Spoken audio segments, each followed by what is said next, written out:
Thank you for listening to this Podcast One production. Available on Apple Podcasts and Podcast One. Beyond the Darkness is brought to you today by Native. Take care of your body. It's the only place you have to live. At Native, they create a safe, simple, effective product that people use in the bathroom every day. They create products with trusted ingredients and trusted performance. Well, if you're not convinced, check out the 9,000 five-star reviews from their customers. They're formulated without aluminum, parabens, or talcum.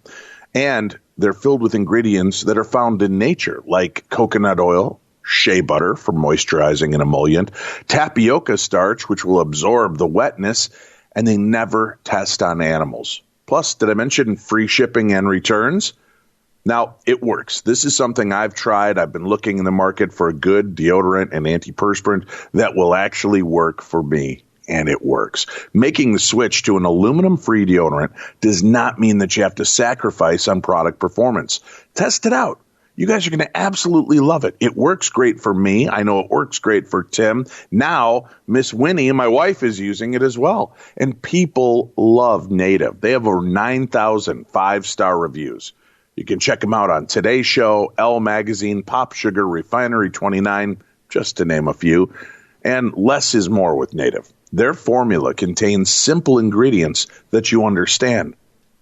So you know everything that's in their deodorant, and it's worth it. Native is aluminum-free, safe, and effective.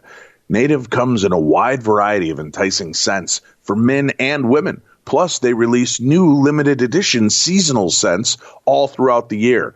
And they offer an unscented formula and baking soda-free formula for those with more sensitivities. I think my favorite has got to be now, Tim, into the coconut and vanilla. That's the one that I've switched over to. I like it. I like the smell. It's a very subtle scent to me. It's not overwhelming. I know Winnie, she's into the lavender and rose scent, and she likes the eucalyptus and mint. You were doing, what was it, cucumber and mint? Oh, yeah. Or was it eucalyptus and mint? Cucumber and mint. That's what I'm wearing right now. See, there's a great variety of scents. All of these are exactly designed to fit all of us. And they offer free returns and exchanges in the United States. Again, I've told you what my favorite fragrances are, what Tim is wearing, even what my wife is wearing. There is something for everybody. All right? Now, here's what I want you to do. For 20% off your first purchase, visit nativedeodorant.com. nativedeodorant.com. And use promo code DARKNESS during checkout. That's nativedeodorant.com and use promo code DARKNESS for 20% off your first purchase.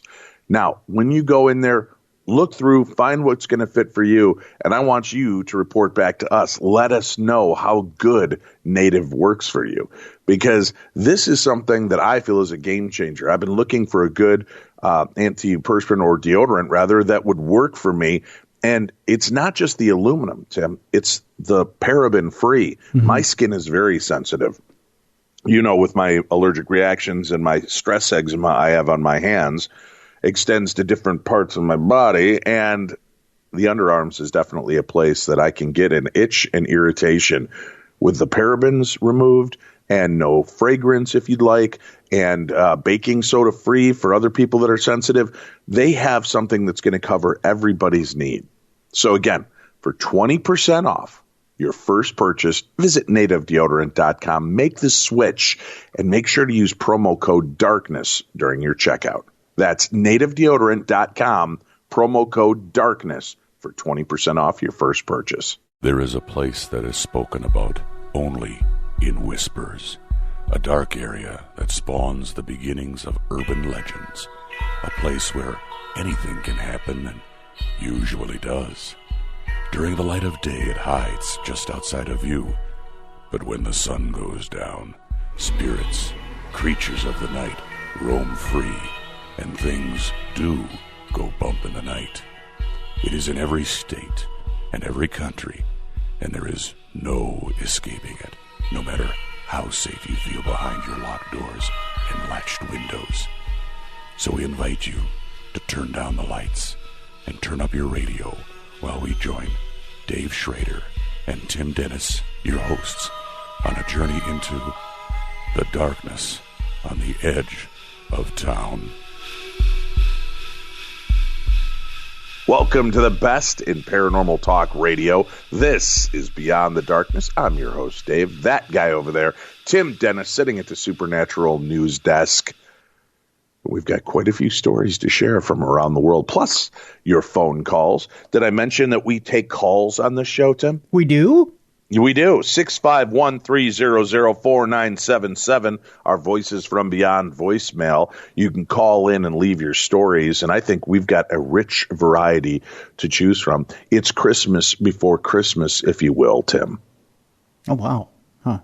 I had to wrap my head around that. Yeah. Oh, wow. Just oh, wow. Yeah. Listen, when the holidays are here, you're always looking for a movie, something cool to go out and see and enjoy. I'll tell you what, Tim and I both had a chance to see Rise of the Skywalker, the brand new edition of the Star Wars movie. It is out and about. And if you're looking for a good family movie, listen, it's going to be confusing because there are a lot of strange reviews going on online right now. Yeah. As a matter of fact, I think Rotten Tomatoes has given this movie a 57%, and it is not being widely loved. I got to tell you, I loved it. My kids loved it.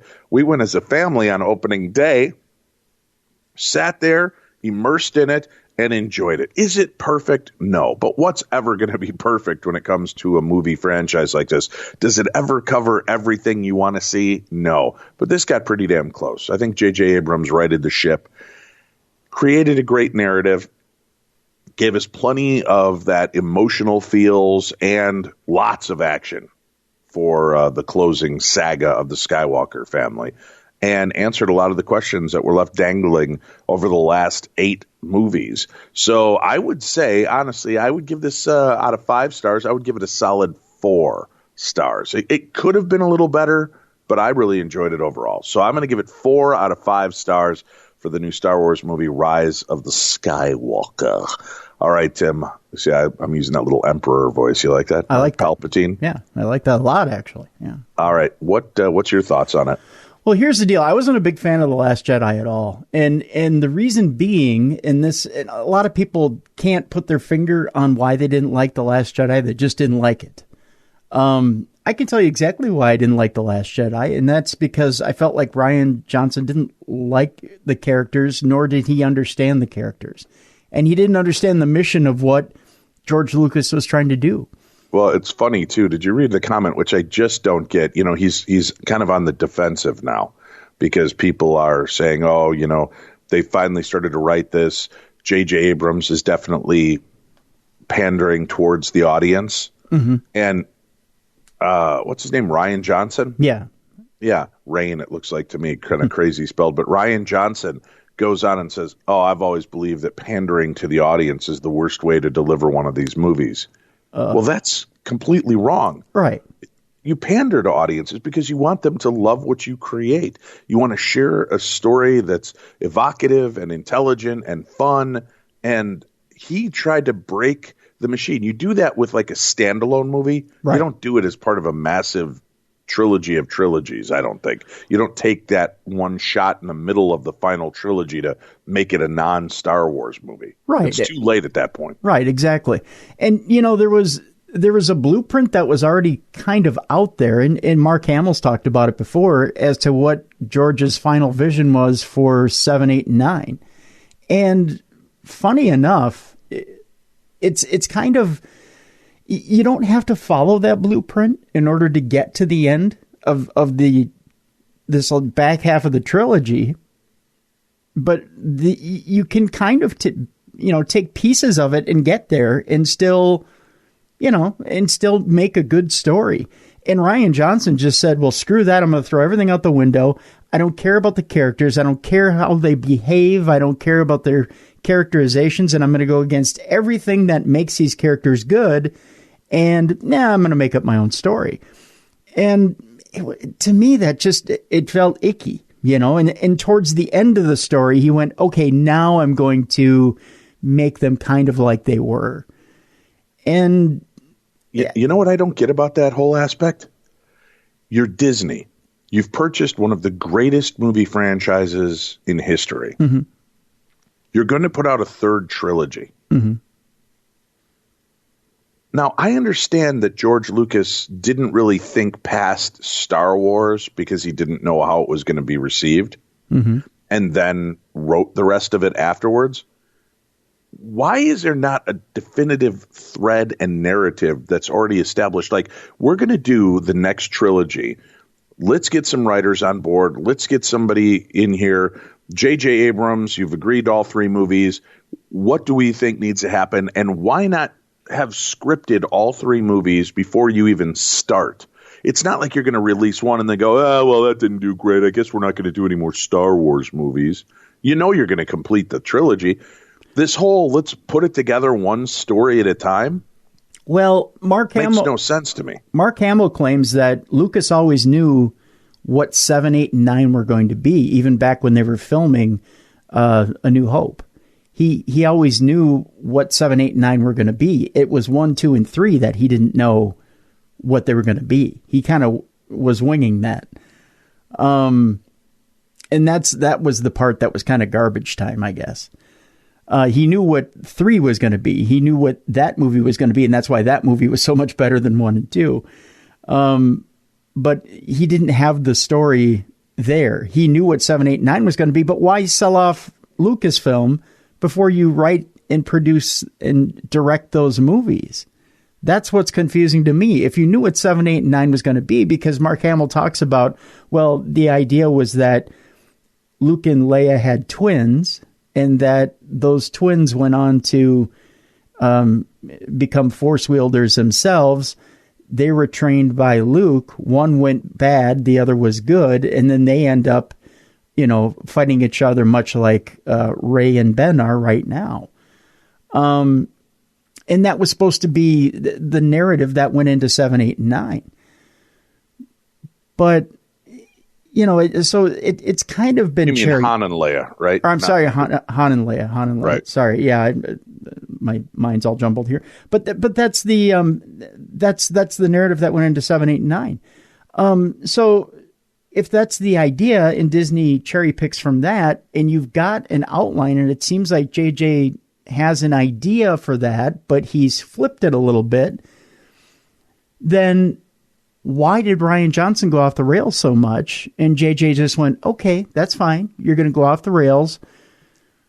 I'm going to come up with a way to get us back on track. I don't understand why they didn't pull his reins, because they did that with, is his name Colin Trevorrow, the guy from the Jurassic Park movies? Right. Because they took the reins from him from 9 because they didn't like his idea for 9.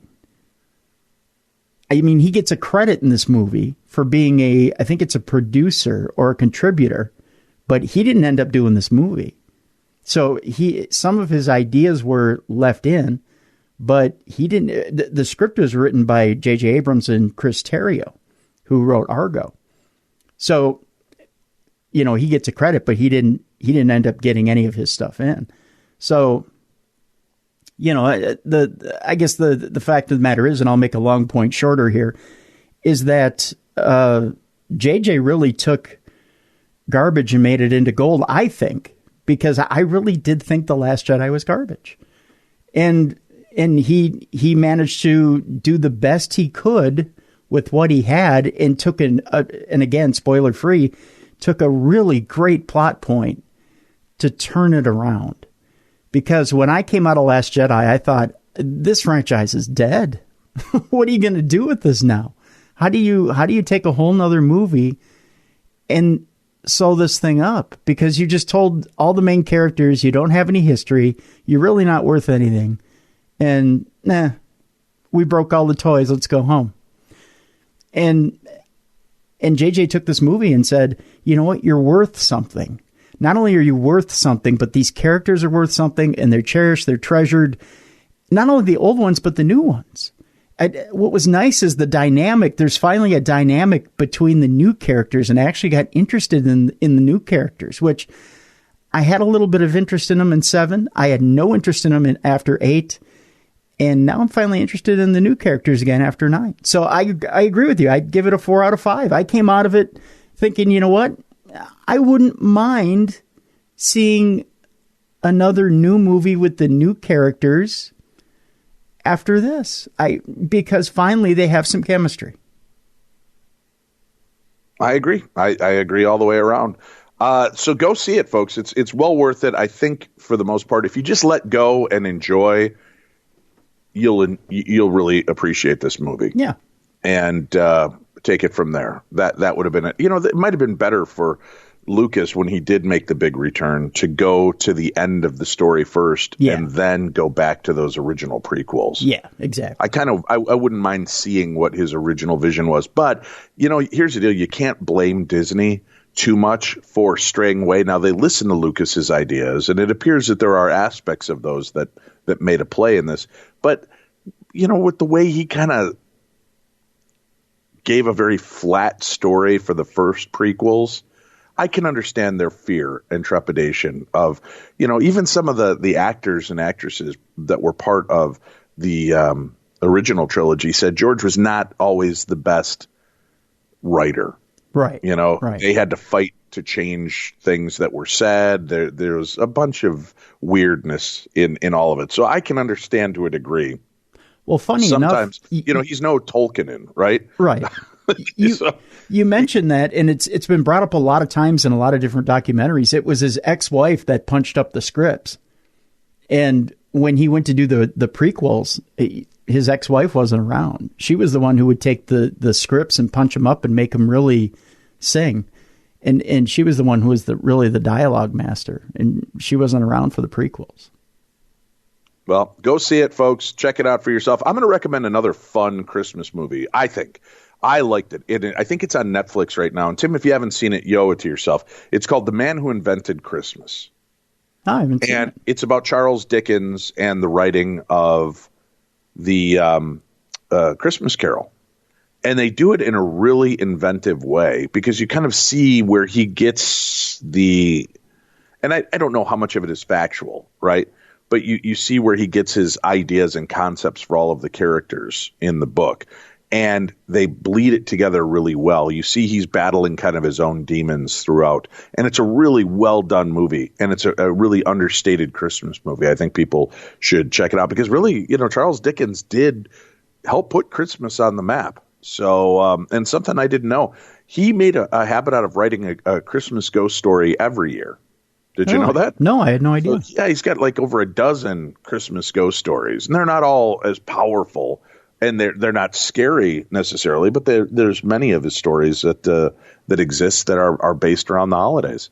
That's back in the day. Remember, there'll be tales of we'll tell scary ghost stories and tales of the glories of Christmases long, long ago. So there's always kind of a cool little bit of that history to the paranormal, and that was the time people would get together around a campfire and tell stories and spend time together. So, all right, let's get to it. We've now talked about the movie. Where are we going to go in the world of supernatural news? Well, Dave, there's this whole thing about texting and driving. They don't want you to do a lot while you're driving these days. Evidently, you can't have distracted driving kills. Well, it does. Evidently, you can't crack a beer and drive anymore. I didn't know about that. I should have. Yeah, that's been around for like 50 years now, Tim. You should probably be onto that by now. Well, they used to let me drink beer and drive as a kid. I mean, you just put a block on your foot and crack open a ice cold Budweiser and off you go. Budweiser and bottle caps. Remember the bottle cap candies? A couple of bottle caps. And just looking at you makes so much more sense now. Ice cold Budweiser. Much more sense. Yeah. So where are we going with this weird tale? There's another deal. Another deal, Dave, you can't do now while you're driving. Do tell. You can't get a psychic reading, evidently. Really? I guess not. That's a thing? That's a thing. I didn't know it was a thing, but you can't get a psychic reading while you're driving. It doesn't happen that way. A psychic was fined after hosting online sessions with customers while driving. I didn't know you can't give psychic advice while driving. A paranormal psychic blogger has been fined for careless driving after he was caught hosting online sessions from behind the wheel of his car. 35-year-old Mark Smith from Woodlands, Doncaster, pleaded guilty to driving without due care and attention while he appeared before Sheffield Magistrates Court on December 13th. South Yorkshire Police confirmed they became aware of Smith's online paranormal interactive sessions with viewers, by the way, so he just set up the old phone there on the dashboard, on his social media pages, which were filmed behind the wheel of his car. During sessions, Smith had limited concentration with his eyes fixed to his mobile phone screen, counting followers and while speaking into his camera, according to police. Oh, good God.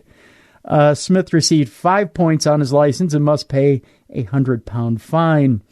Roads Policing Inspector Jason Booth said, using a mobile phone behind the wheel is illegal and dangerous. Even taking your concentration off the road for a few seconds can have life-changing consequences. Now that social media channels have the option to have live feeds and interactive sessions, we are seeing an increase in those drivers who think it's acceptable to use their mobile phone for these purposes as they are still hands-free. This is not the case. Any use of a mobile phone is dangerous, and although you're not holding the phone in your hand or to your ear, you are still not concentrating on the road. Our recent roads policing survey showed that our communities want us to make mobile phone use a priority. We will continue to take action against those posing a risk on our roads. So, Dave, how reliable do you think your psychic is if they're caught up in traffic and you're just there in a chat room session, taking a look at them, looking at you? I would want them a little bit more focused. Now, this is going to sound weird, but I'd want them a little more focused on my reading than driving. Yeah. Right? Mm-hmm. Plus, if he's driving and he's kind of immersed, or she is kind of immersed in traffic, is she picking up or he picking up on the spirits of the people in the cars around them?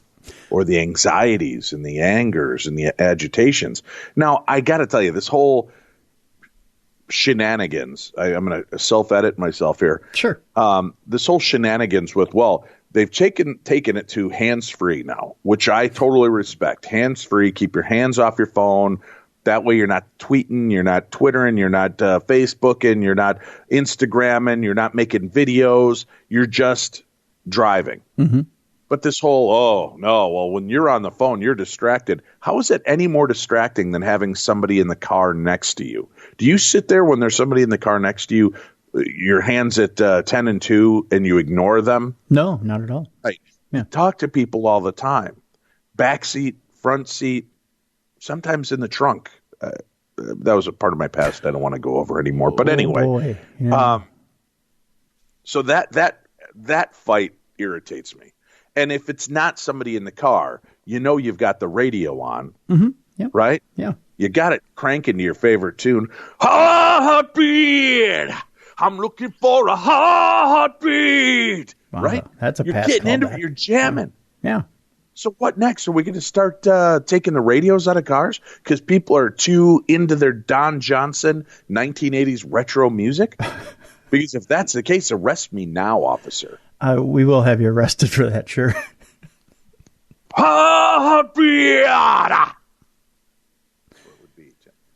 Yeah. I don't get that rule. I don't get that. Oh, well, you're distracted. You're on the phone. Well, if you're not holding the phone, you're not doing a video phone. It's no more distracted than talking to somebody else in your car or jamming a music. Well, according to scientists. You know what other rule needs to come in first? What's that? No eating in your car. I've seen more almost car crashes as people are reaching for that last damn French fry in the bag. True. Yeah. Right? That to me is more destructive than hands-free talking on your phone. Well, hands-free talking. And that's my rant. Schrader.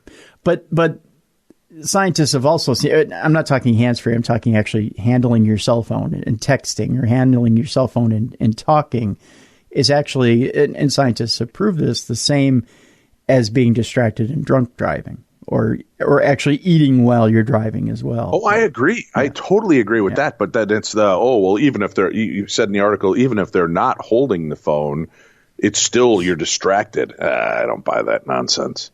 But how many people, does that mean they're going to start cracking down on people that are driving?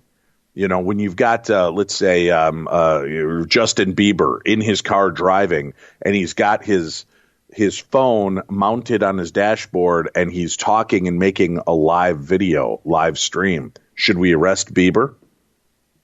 Well, yeah, we should. Yeah, I think we should arrest him regardless. Yeah. Atrocities against human nature. But yeah, right. Anyway, oh God, I can already hear the Beliebers texting me and angrily sending me messages now, Tim. But I don't see any problems with that. Celebrities are on live video deals from their cars constantly. We know who they are. Why aren't they getting ticketed? Because they're celebrities. Oh, well, that makes sense then. Yeah. Sorry, I forgot that aspect of it, Tim. Forgive me for my ignorance. Well, you're welcome. I'm here to serve. Just saying.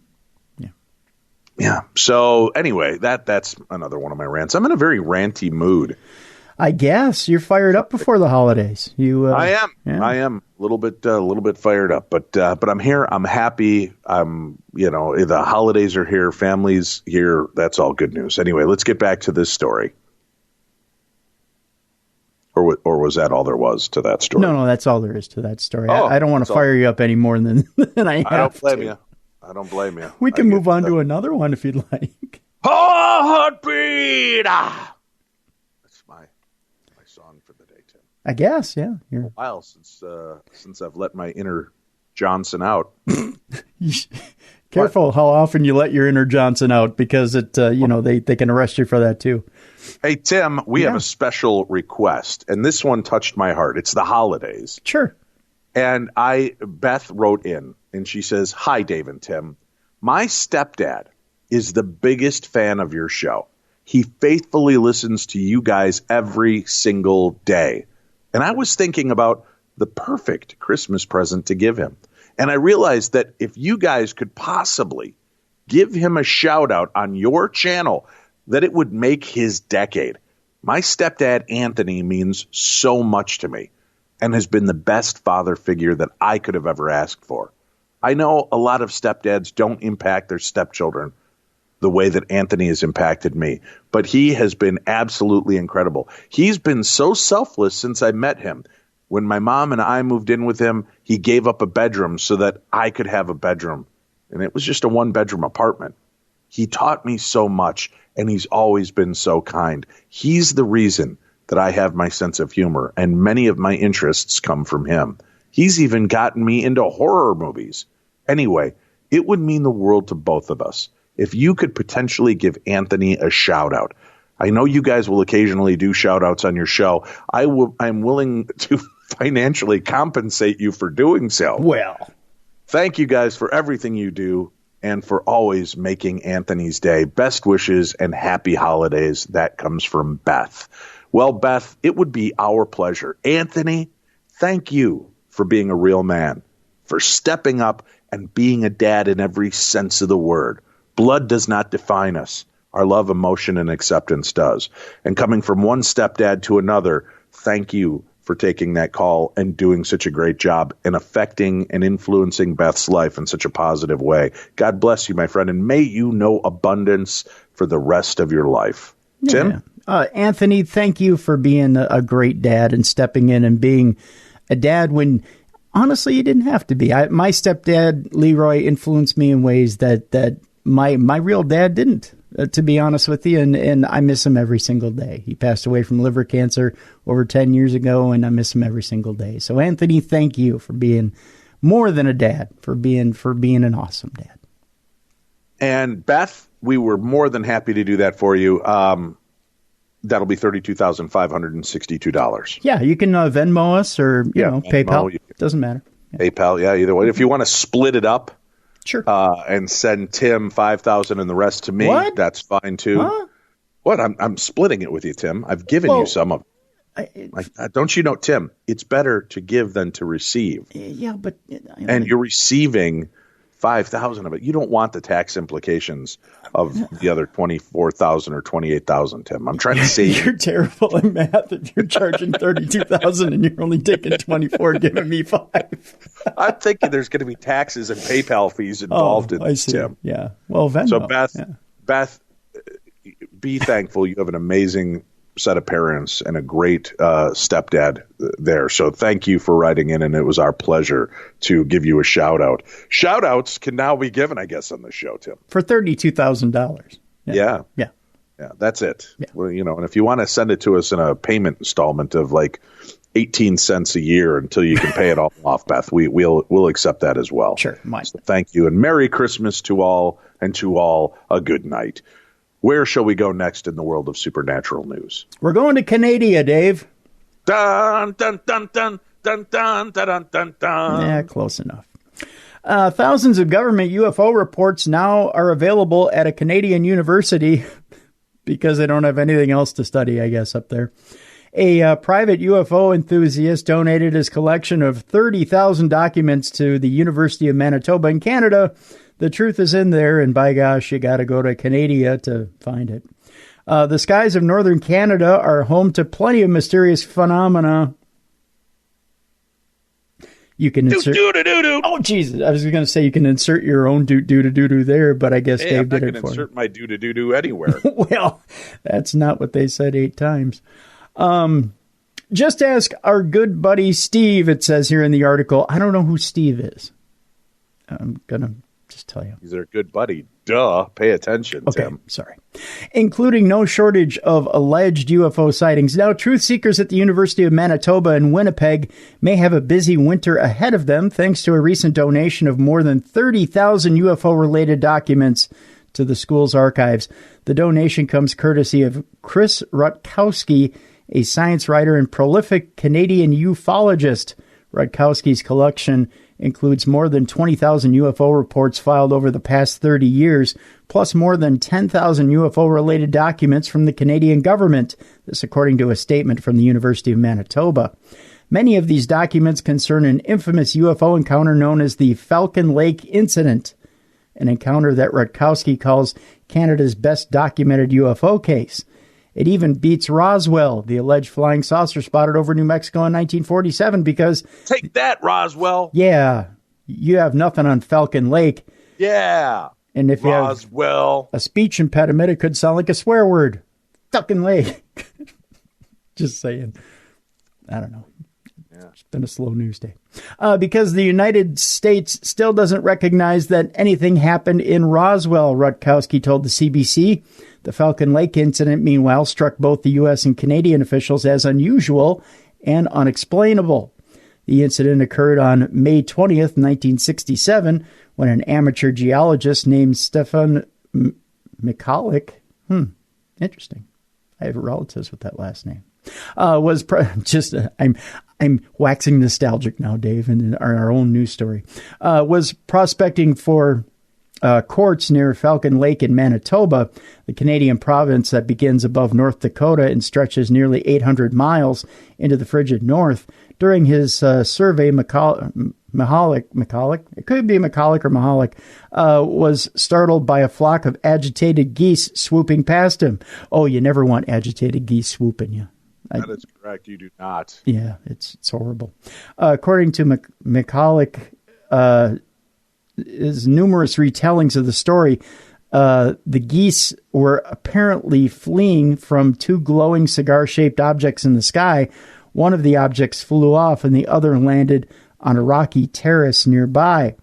Michalek spent some time sketching the mysterious craft. Those sketches are now part of the University of Manitoba's collection and show a quintessential flying saucer before finally approaching it. The air was warm and smelled of sulfur, and the craft was noisy and with whirs and hisses. The saucer was hot to the touch, so hot that it burned the tips of his gloves, he said. It sounded like there were...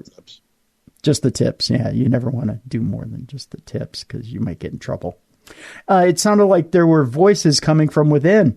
When he looked into the craft through an open door, he expected to see a team of U.S. military pilots. Rather, he saw little more than a panel of blinking lights before the door closed. The craft rotated, and then a grid-like pattern of tiny holes in the ship's exterior sprayed his abdomen with scorching hot gas. I had a couple of days like that in college. You said it. I was waiting for you on that one. The attack set McCulloch's shirt and hot gas. It set his shirt and hat ablaze. I just keep thinking that's scorching hot gas. And left him with first-degree burns on his stomach that echoed the ship's grid-like pattern. A hospital in Winnipeg treated his burns, which later rose into welts, and he suffered headaches, diarrhea, and blackouts in several weeks after. McCulloch then relayed the incident to both U.S. and Canadian authorities, and he eventually completed a physical and psychological evaluation at the Mayo Clinic here in Minnesota. The clinic determined that McCulloch was of sound mind and not hallucinating. Years later, a twisted piece of metal was recovered from the alleged Falcon Lake landing site. Tests showed the metal to be highly radioactive. To this day, neither Canadian nor U.S. military has been able to explain the event. All of Rutkowski's records on the Falcon Lake incident, plus thousands of other reported UFO encounters, will soon be available at the University of Manitoba's archives and special collections. If you got a few bucks to spare for the unknown, the school is launching a crowdfunding campaign to help digitize those particular documents. So there you go. Very cool. All right, sir. We've been talking about it, and it's time to give yourself the ultimate Christmas gift. How about putting probably hundreds of dollars back in your own pocket every month? And if you add that up, Tim, hundreds of dollars a month times by 12 months means you could be saving $40 to $50 a year.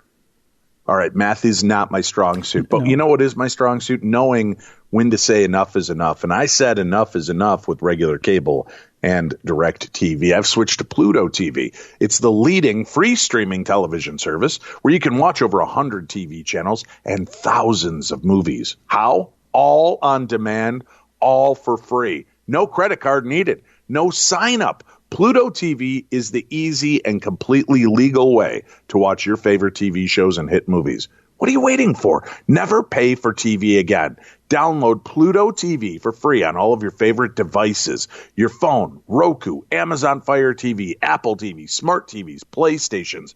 Anywhere that you stream, get Pluto TV. You deserve the best. Why not take advantage of Pluto TV, cut those ties that bind, and give yourself back the freedom and the money that you deserve? Pluto TV, hundreds of TV channels, thousands of movies, all on demand, all for free.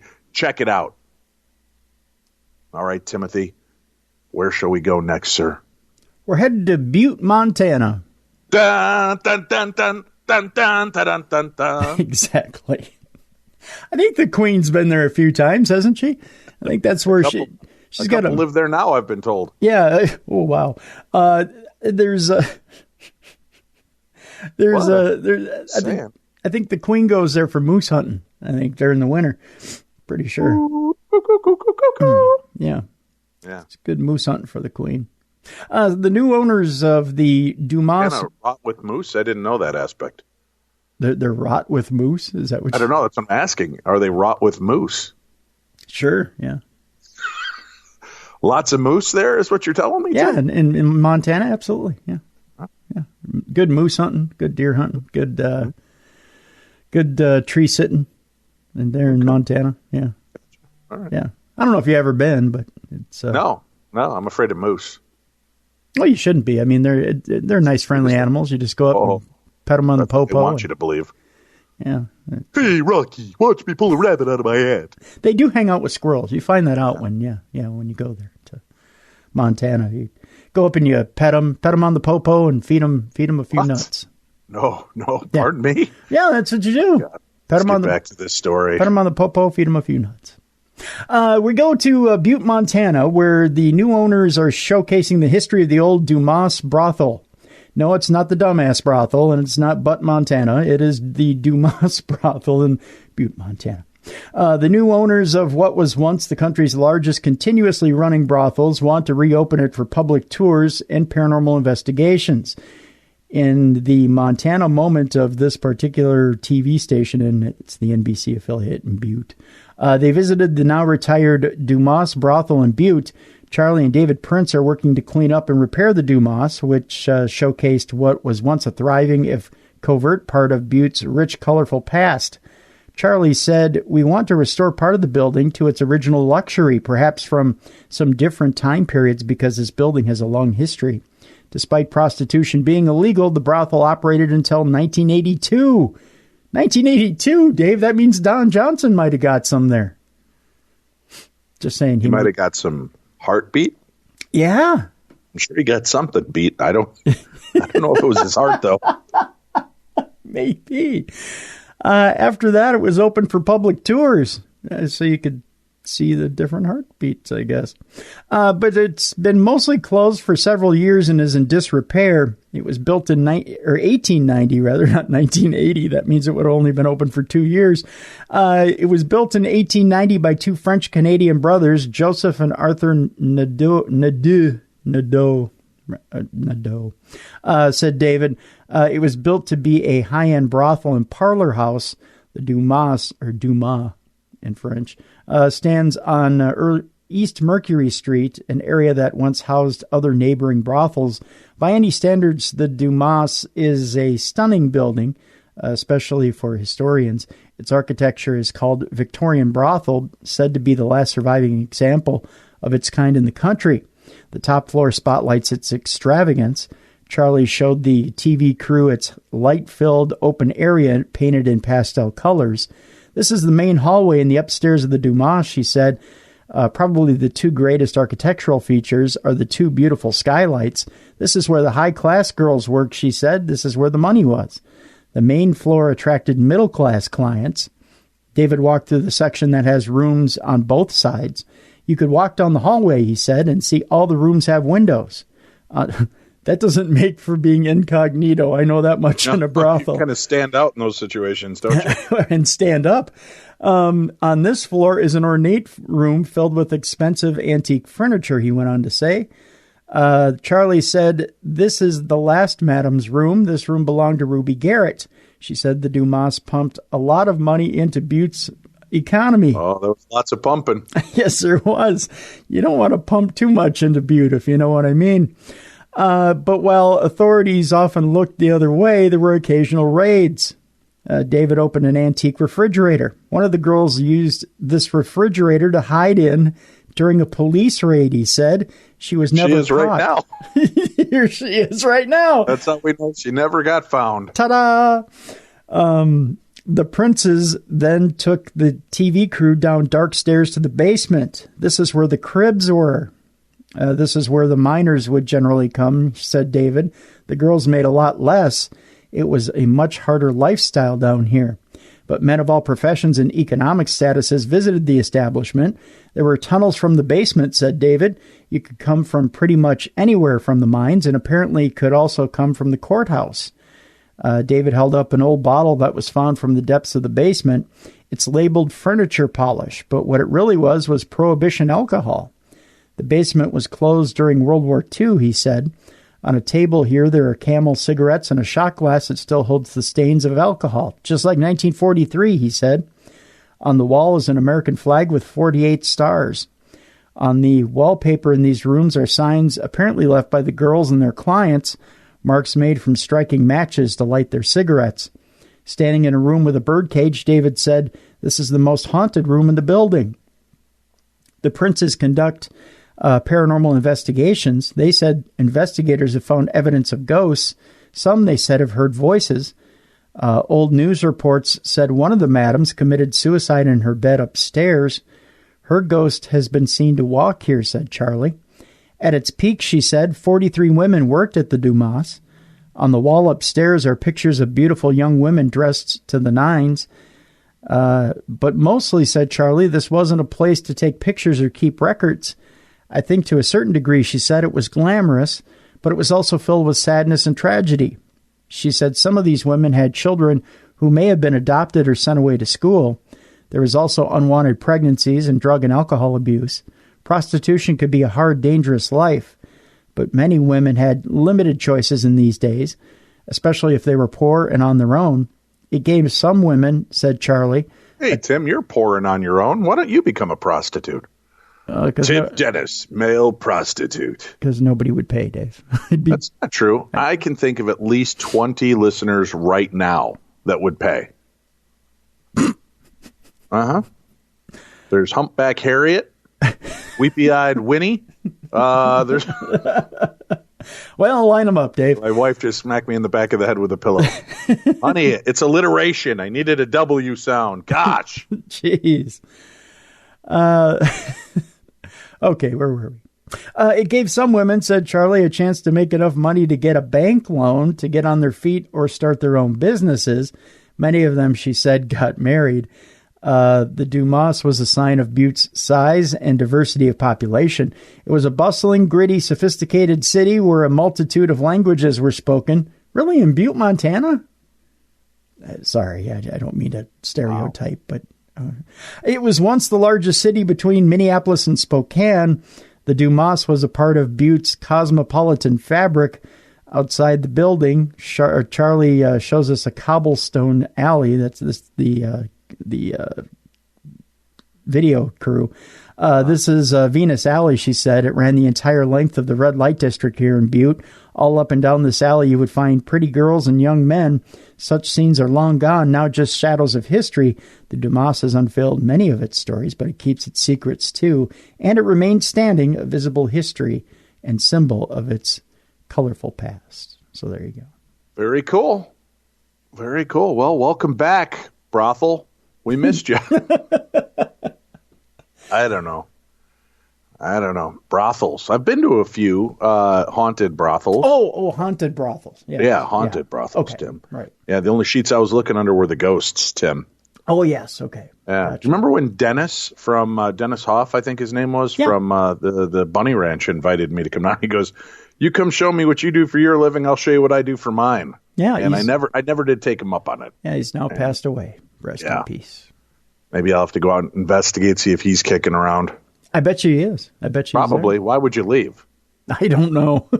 I heard there was great hot wings and good TVs in every room. There you go.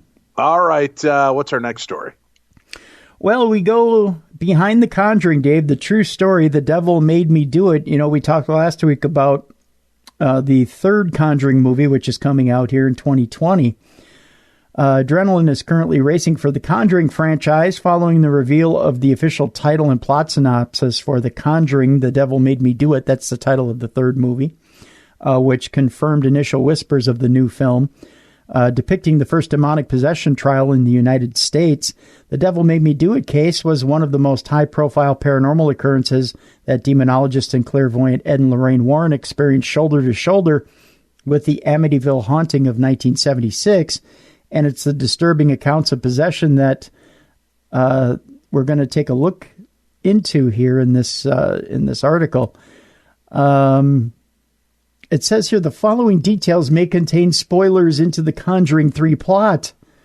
So, you know, you might. Yeah, well, I mean, they're kind of, Yeah, I don't think it will. I don't know about how deeply the spoilers will be, as the movies seem to stray pretty far from the actual facts of the case in many instances. But exactly. I just thought this case was a fascinating one to share with our listeners. Matter of fact, we should maybe even do a True Crime Tuesday on it, but go ahead. Sure. We go to 1980, where Brookfield, Connecticut was celebrating its 193rd homicide-free year when Debbie Glatzel moved into her mother's property with her 11-year-old brother David, her parents, and her fiancé.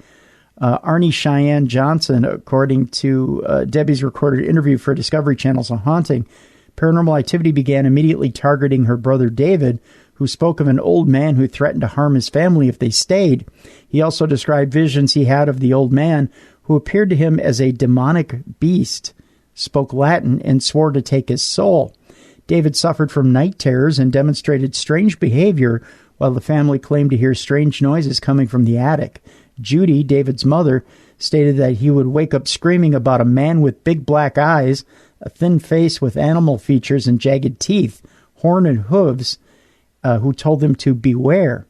David's bizarre visions progressed into the day, this time of an old man with a white beard dressed in a flannel shirt and jeans, and later received scratches and bruises over his body from unknown causes. Convinced that the house was evil, the Glatzels then brought in Roman Catholic priests to bless their home and invited paranormal investigators Ed and Lorraine Warren to aid in the cleansing as an extreme measure to help David. Quoted from People magazine, Lorraine Warren disclosed, while Ed interviewed the boy, I saw a black, misty form next to him, which told me we were dealing with something of a negative nature. Soon the child was complaining that invisible hands were choking him and there were red marks on him. He said that he had the feeling of being hit. Lorraine continued. David would be doodling and he would be concentrating. Then he'd look up and it was no longer an 11-year-old boy. The Warrens accompanied the Catholic priest who performed exorcisms on David as he began to growl, hiss, speak in other voices, and recite passages from Paradise Lost.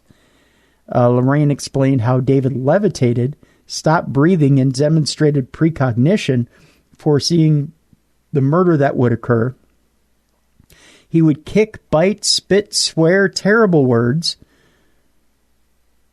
Powerful forces would flop him rapidly, head to toe like a rag doll, the family explained.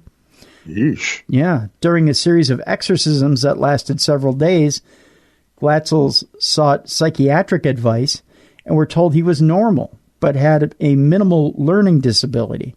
In conclusion to the exorcisms, Ed Warren explained, we know there were 43 demons in the boy.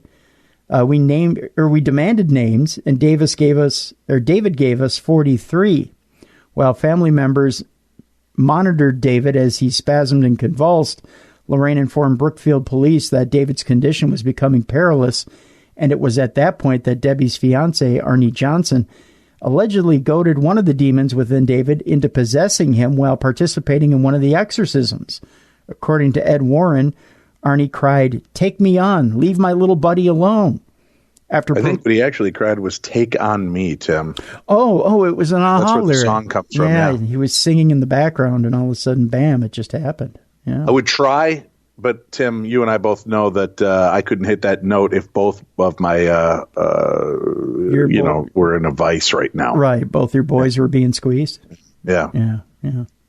After provoking the demon, Johnson was later attacked by the entity that speculatively took control of his car and forced it into a tree, but he was unharmed by the incident. As a last resort to rid the evil from his family, Johnson returned to the unholy property to inspect an old well that reportedly contained the demon, all against Lorraine Warren's advice. Johnson then descended into his last coherent confrontation with the demon before making eye contact and becoming possessed himself. As David's condition worsened, Debbie and Johnson decided to move out of her mother's property and find a new apartment in a different residence of Brookfield, where Debbie later found work as a dog groomer via landlord Alan Bono.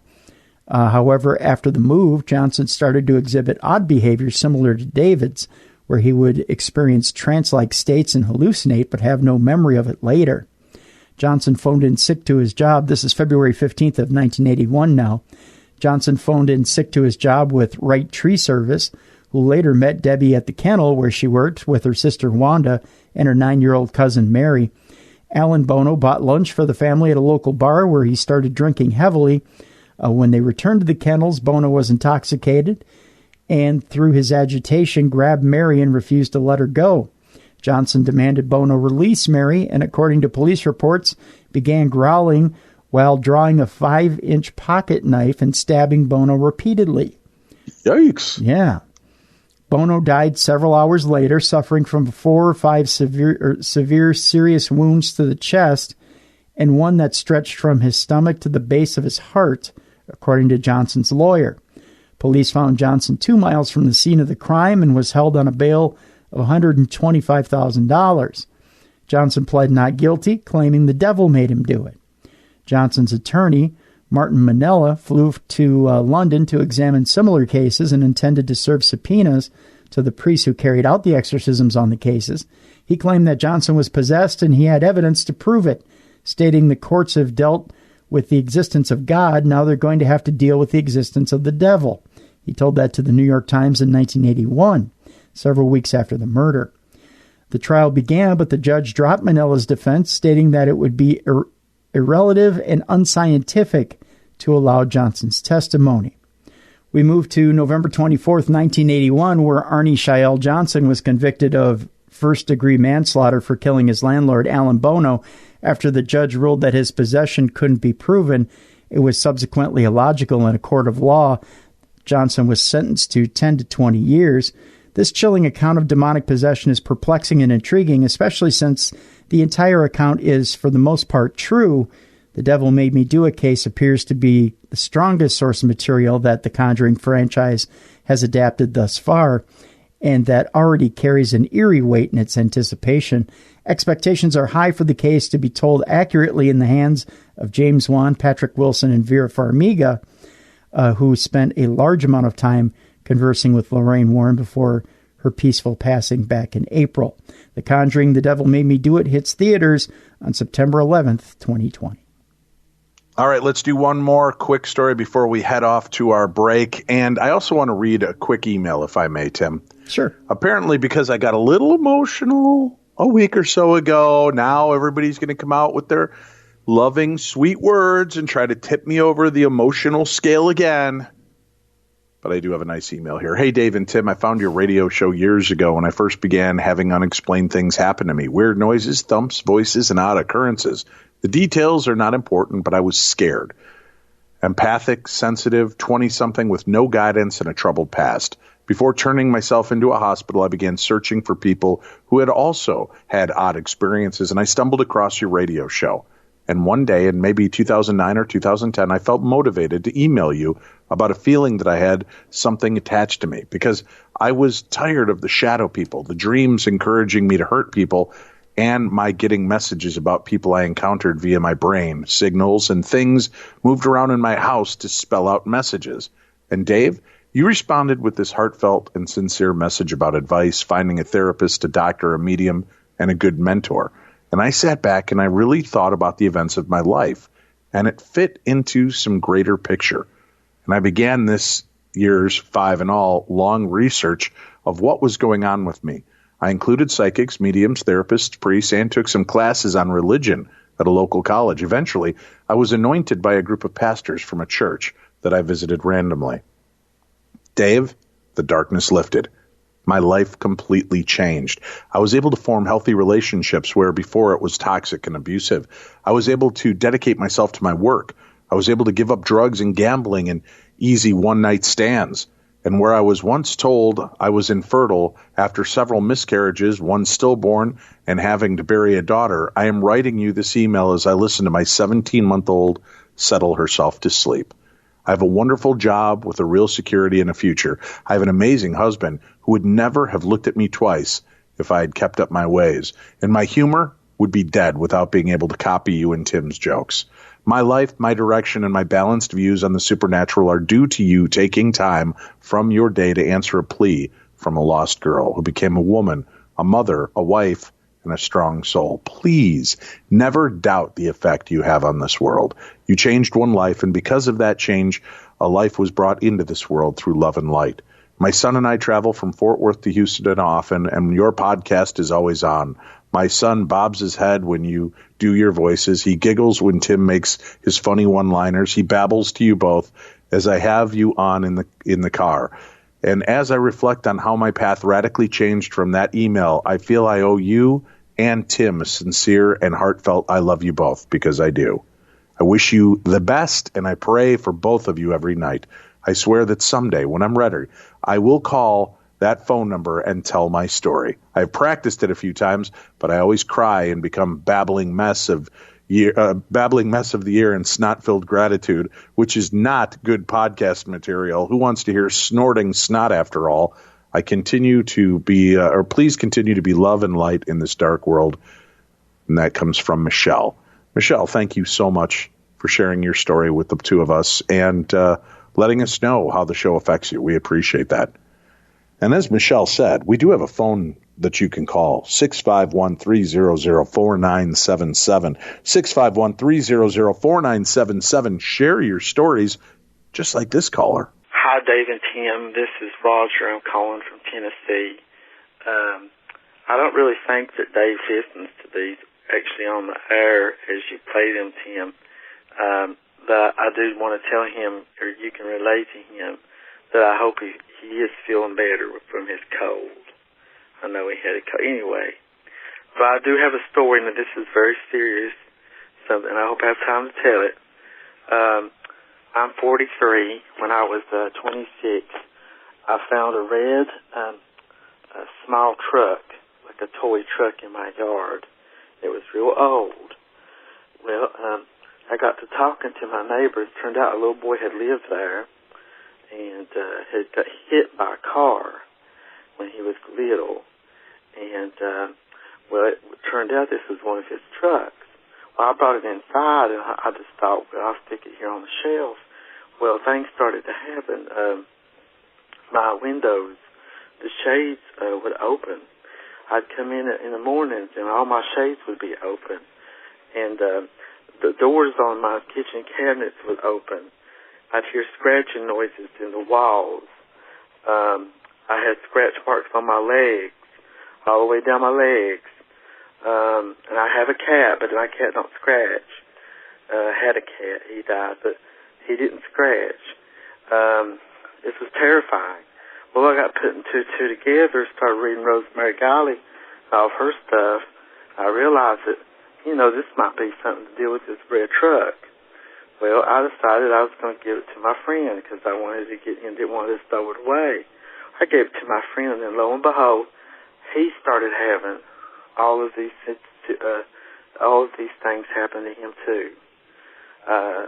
Everything, but it got worse with him. He actually saw the little boy. So there's attachments with things. If people don't think there is, they're crazy. There's serious attachments with these things. I just wanted to give you all a holler and let you know, anybody out there has, watch out for attachments. Go to antique stores, you're going to buy a ghost. Okay? You can buy a ghost if you go to the antique stores. Just be careful.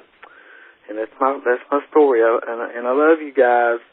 Okay? Merry Christmas, Happy Hanukkah, and Happy Kwanzaa, and all that good shit stuff. And have you a good day. Bye. All right, Tim, what is our final news story for this segment? I believe we're going to England. I'm not quite sure. I know. I'm so decisive on this deal. You're not sure? Are we going to England or not, Tim? It's important. I think we are going to England, Dave. We're going to England? Yes. Frère Jacques, dormez-vous. That was... let's do it. I don't know what that last note was. Let's say Q sharp. All I know is that the neighborhood dogs right now just howled outside. It was scary. I like to know they play into a captive audience at least. Yeah. The tall ghost in fancy dress who multiple witnesses say they are haunting this Scunthorpe Road. I don't care if I mispronounced it. You just deal with it, people. Do it. All over it. Yeah, I'm all over it. I'm just blanking all over it. Paranormal expert Dr. Rob Gandy, he's Gob Randy if you bass backwards it, just saying, has received reports of a ghost being seen on a stretch of Schrader Road. You ever been on Schrader Road? Not a stretch of it. All right. Have you seen or heard about the ghost of Schrader Road? This article asks. Nope. Can't say I have. According to Dr. Rob Gandy, I'll call him Gob Randy because it makes me laugh, who works as a health statistician and travels around the UK cataloging paranormal events. It says here, our steel town could be home to one of the most notorious ghosts in the north of England. It is England, Dave. Frère Jacques, Frère Jacques. See, it's catchy, isn't it? It is. It really is. It knows good music. I know. The Schrader Road Spectre. Ooh, that's catchy, isn't it? The Schrader Road Spectre. Kind of hard to say 10 times fast, though. The ghost is reported to roam the stretch between the viaduct and the junction with West Common Lane and is said to have appeared to multiple witnesses as a very tall figure in fancy dress walking alongside the road before suddenly disappearing. Dr. Gandy said the spooky figure's presence came to light after he recently asked for testimonies about the so-called Ruskington Horror, an apparition seen for decades on a Lincolnshire stretch of the A15 north of Sleaford, which was popularized by television presenter Richard Madeley in 1998. Responses suggested paranormal activity elsewhere in Lincolnshire, including the Schrader Road ghost and a faceless man spotted near a lake in Bolton Park in Lincoln. He believes both involved phenomena, that song, which could have been experienced by more people, and would like to find out if there were any more witnesses. Dr. Gandy said after recently inviting testimonies about personal road ghost experiences, which sounds like an HBO show, on the A15 north of Sleaford. What's that? Road ghosts on HBO. Personal road ghosts. He said, I am pleased to see that a good number of people have been in touch with me to describe what happened to them. Their stories range from the puzzling to the totally bizarre. Unsurprisingly, several of the responses do not involve the stretch of A15 in question, but are from further afield in Lincolnshire. Dr. Gandy said he had a multiple witness account of what appeared to be someone in fancy dress walking along Schrader Road in Scunthorpe at night. Clearly visible in the streetlight, it was assumed that whoever or whatever it was must have been on stilts because it was so tall. Oh, it's a coordinated ghost. The witnesses were said to have watched it for around 3 minutes before it disappeared in an inexplicable way. Since then, they have heard others talk about seeing a similar person in fancy dress, with one saying they thought they had run someone over, only to find that there was nobody there. Anyone who believes that they may have had this type of experience or similar on Schrader Road or in Bolton Park can send their stories or details to Dr. Gandy by email at gandy31@ntlworld.com. There you go. Let's take a quick break. We'll come back. We've got more news to share and more of your stories right here on Beyond the Darkness. Listen, one thing that we're proud of on the show is how open Tim and I have been about dealing with depression and anxiety. I know that's not easy for everybody. We all know that mental health is a big part of self-care. But changing mental habits, well, that's easier said than done. Luckily, Talkspace online therapy gives you a convenient and affordable way to improve your mental health. Talkspace pairs you with one of 5,000 licensed therapists based on your needs and preferences. You can connect with your therapist via text, audio, picture, or video messages the same day you match. And your therapist will message you daily, 5 days a week. No office trips or appointments to schedule. Now, affordable. I mentioned that. Talkspace gives you a month of anytime access for the price of one in-person therapy session. And they are experts. Their specialties include depression, anxiety, substance abuse, trauma, relationships, food, overeating, and more. And they're clinically proven. In one academic study, Talkspace users reported a 50% drop in anxiety after just 3 months. And 80% of participants in another study said Talkspace was as effective or more effective than in-person therapy. It's secure, too. Talkspace encrypts and protects your information using bank-level security technology. And it's private, confidential support of a dedicated therapist from the privacy of your device, anywhere, at any time. We all need help navigating life's ups and downs. Talkspace offers you the support you need at affordable prices. My listeners can get $100 off their first month by using code DARKNESS at Talkspace.com. TALKSPACE.com. Use code DARKNESS at Talkspace.com to save $100 off your first month. All right.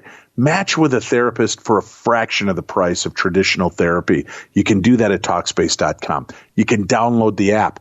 Make sure to use that promo code DARKNESS to get $100 off your first month. That's Talkspace.com. Promo code DARKNESS. Give yourself the gift that you deserve, folks. Make sure that you get this. Take care of yourself. You now no longer have any excuses. You don't want to go sit and face somebody. You don't want to set up a schedule and have people see you maybe leaving or coming and going from a therapist's office. Now you can do it anytime, anywhere from your safe space. And we all need a little help. There's no harm in asking for help. That's a sign of strength. When you reach out and get the help you need, that shows you are stronger. So please, if you're in a dark place, just need a little bolstering, you need somebody to talk to in a safe environment, take advantage of this. Get that $100 off your first month at Talkspace.com and use promo code DARKNESS. Do you experience stress or have anxiety or chronic pain like I do, or have trouble sleeping at least once a week like I do? Well, you're not alone. Many of us do. Personally, I'll tell you, I'm a mess. I'm not going to lie. I've got chronic pain from stem to stern. I have trouble sleeping. I can't sleep, honestly, more than 4 hours continuously. I can't sleep more than an hour and a half continuously. But I'll tell you, something's helped me out in the last few weeks, and I'm pretty grateful for that. I'm pretty grateful for the relief I've had from chronic pain because of this product. I was searching for anything that would help, and I discovered Feels. What is Feels? Well, Feels is premium CBD delivered directly to your doorstep. What does Feels do? Well, Feels naturally helps reduce stress, anxiety, pain, and sleeplessness.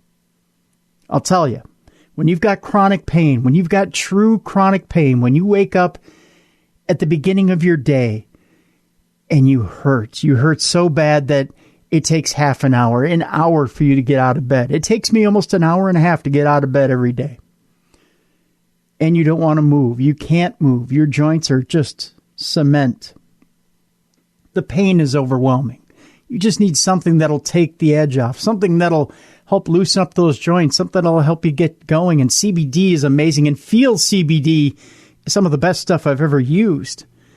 Not to mention when you go to lay your head on the pillow at night, you need something to help you relax and get to sleep and take the edge off that pain and just drift off and get some nice, relaxing sleep. I haven't been able to do that in a few years, but thanks to Feels CBD, I've been able to do this. It's amazing stuff.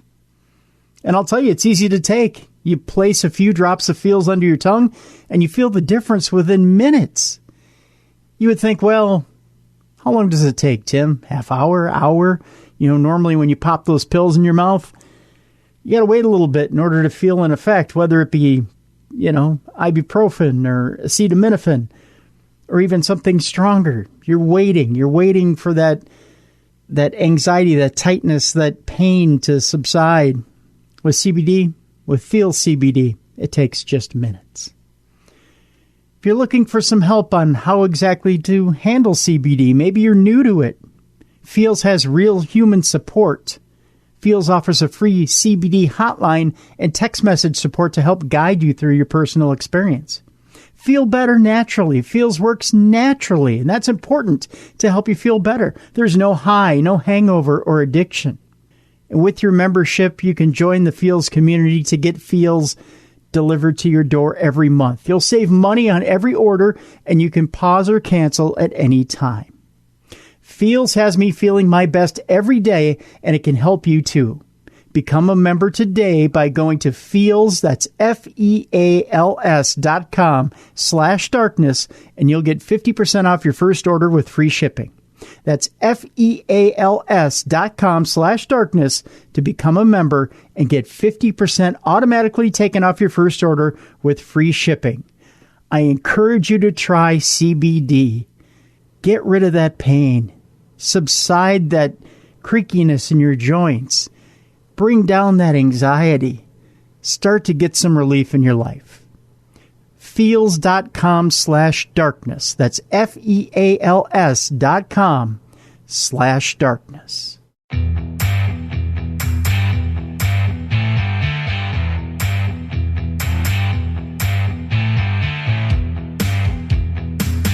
Beyond the darkness.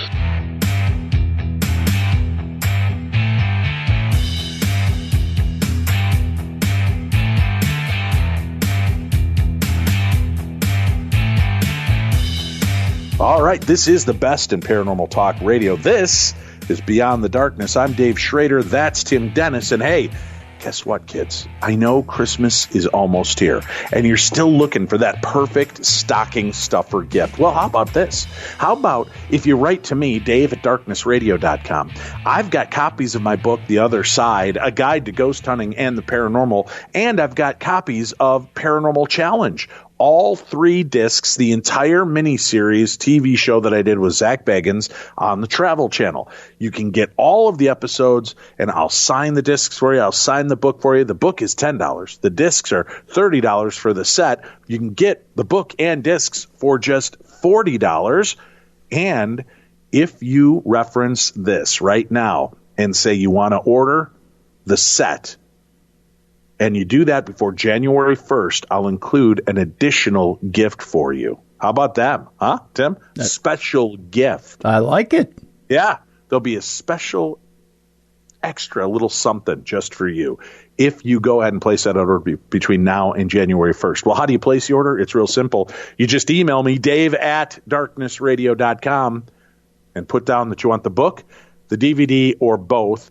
My lovely wife will invoice you. You make the payment through PayPal. I will sign them both, or you can get one or the other. You can let us know that as well. But make your purchase for the full set, the book and the DVD, between now and January 1st, and I will throw in an extra bonus gift just for you. So again, email me, dave@darknessradio.com. The book is only $10. The DVD set is $30. The set is $40, and you save shipping and handling. It's only $4.95 for the set, $4.95 individually if you want to go that way. So if you want to order right now, treat yourself. Maybe you got some extra money, bonus money from Christmas, and you've been looking for something cool that you want to get. Get the book, get the DVD set, get the autograph. You can have it all. Have it all. You deserve it all. All right. I'm getting off my soapbox. All right, Timothy, let's take a phone call, shall we? Sure. All right. Remember, give us a call, 651-300-4977. Share your stories of the strange and supernatural, just like this caller. Hi, Dave and Tim. This is Amanda from New Mexico. I wanted to tell you a story from when I lived in South Carolina. I lived on James Island for a short period. We were living in a smallish house with a roommate at the time. There was me, our roommate, my ex-husband, and my son. And we had a few odd going-ons. Actually, when we first moved in, we went to price out curtains and this, that, and the other. And we decided it would be cheaper just to make curtains because we had 7 full windows we needed to cover up, so the bay windows. And so I decided to get the fabric myself, and I started making curtains. I was sewing from about 10 o'clock at night to about 2 in the morning, and it was all quiet. Of course, we didn't have the curtains. It was dark outside, but the streets was really well lit. And I was sewing in the kitchen from my back to a laundry room, and from where I was sitting, I could see into the living room. And, you know, something caught my eye. I looked up. I looked into the living room, and I saw a tall, dark man just looking at me from around the corner in the living room. And, you know, I kind of shook it off and looked again. You know, maybe I'm tired. So I got up. I went to the living room. I didn't hear anything. And I went into the bedroom, and nobody was awake. So I went back to the kitchen. I turned off everything. I decided I was tired. And I went to the bedroom, and I heard the laundry room door. It was a glass pane door, and whenever you opened it, it would make like the glass inside the door, and you could hear it. I could hear it from the bedroom, and I thought somebody had got in. I woke up my ex, and I said, I think somebody's in the house. I heard the back door open, so he got up. He went to go look around. We weren't exactly in the best neighborhood. The door was locked, but the laundry room door was locked. But the door to the outside, the back door, was open slightly.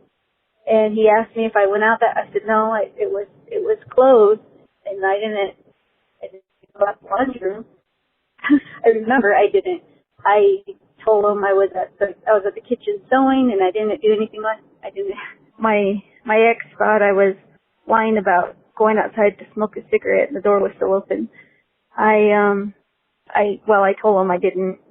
Well, we just left it at that because I thought I saw something, but I wasn't sure, and I didn't want to sound crazy. So I didn't tell him about the man. And so a few days go by, the curtains are done, whatever, and I am in the living room with my son. And, you know, I thought I heard some noises, but I was just ignoring it at the time. And my roommate walks into the kitchen. He's like, "Whoa, what are you looking for?" And I said, I've been sitting here with, you know, I've been sitting here with my son. And he told me to look in the kitchen. So I got up and looked in the kitchen, and our cabinets are really high, especially the one on top of the refrigerator. If I want to look around in there, I have to get a chair to stand on to open the doors. And all the doors all the door cabinets were open. So I was like, I didn't do that. He's like, "Are you sure?" I said, "Yeah, I'm pretty sure. I've been here in the living room. I was watching TV." And he's like, "Well," he looked at me like I did. I didn't do it. I swear. It was during the day. It wasn't at night, and I couldn't tell you how it happened, but it happened. So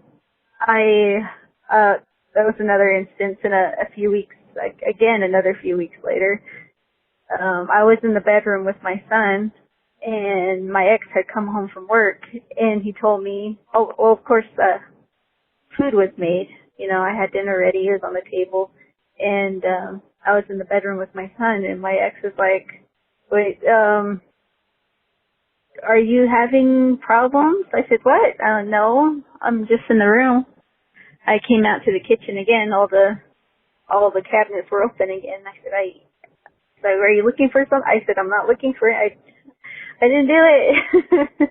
And sure enough, you know, I got blamed for it again. It's like, "Well, the dishes are right here. Remember?" I said, "No, I don't."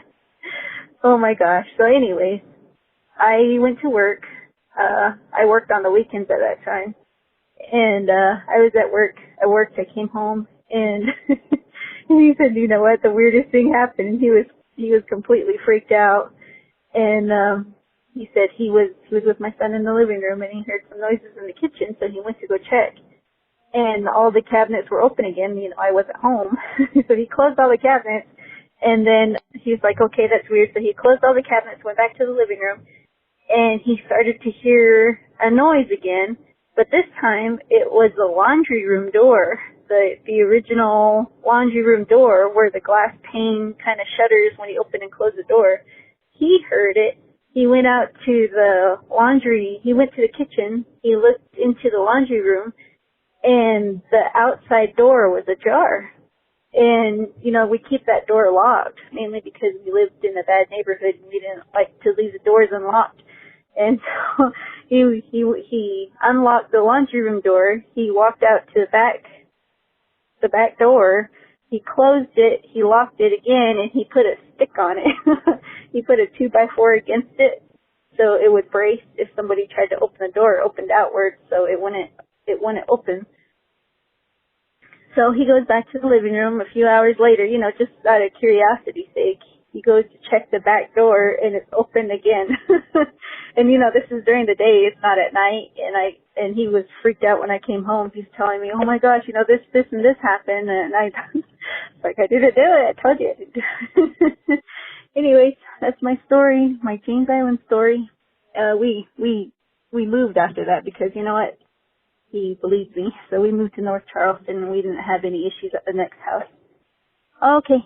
Thank you. Bye. All right, Tim, where are we going next in the world of supernatural news? We're going to the land of Hollyweird, Dave, where there's a new... Dun, dun, dun, dun, dun, dun, dun, dun, dun. I don't know that the Queen has taken over paranormal TV, but okay. Sure. I'll go with it. Yeah. We're going to Travel Channel. Dave, there's a brand new series on Travel Channel. It Feels Evil. That's not the show, but that's the name of the show. It Feels Evil. Gotcha. Okay. Right. Paranormal investigator Tim Wood and his team confront demons and dark entities to understand what is behind these terrifying hauntings. It Feels Evil is a new series on Travel Channel that explores the dark side of hauntings, and Tim Wood and his team of demon hunters confront malevolent entities in an attempt to understand why phenomenon is occurring. creator of the first live paranormal show, In Search of the Paranormal, on Live Sci-Fi TV, or .TV rather. Tim Wood and his crew at the time investigated over 600 haunted locations in the U.S. He is known for pushing the boundaries of technology in his never-ending quest to find answers. Wood grew up in a house that was haunted by a poltergeist with malicious intent. This is the reason why he was dedicating himself to helping people who are under attack from forces that they can't see or understand. Tim is also the author of a book on the Zozo Ouija board demon. For those of you who aren't familiar with that particular story, Zozo is said to be an evil life force that inhabits spirit boards. When Wood was 6 years old, he encountered this entity while interacting with a Ouija board and found that Zozo began stalking him. His experiences with destructive forces are what makes him the ideal person to reach out if a demonic haunting is terrorizing a location. In the series premiere, Wood and his team take on a controlling poltergeist at an abandoned hospital that is apparently wreaking havoc on a nearby town. His mission is to permanently contain the entity on the facility grounds. So there you go. Sounds like a good one. Yeah. All right, what are we off to after that? After this, let's see here.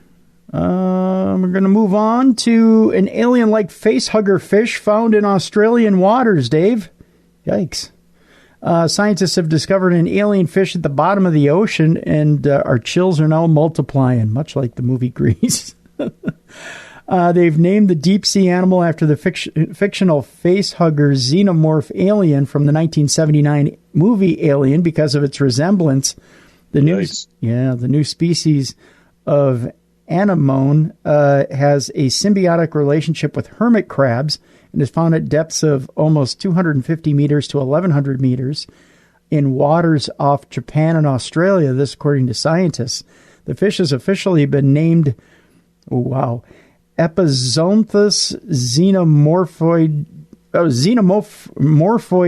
morphoideus.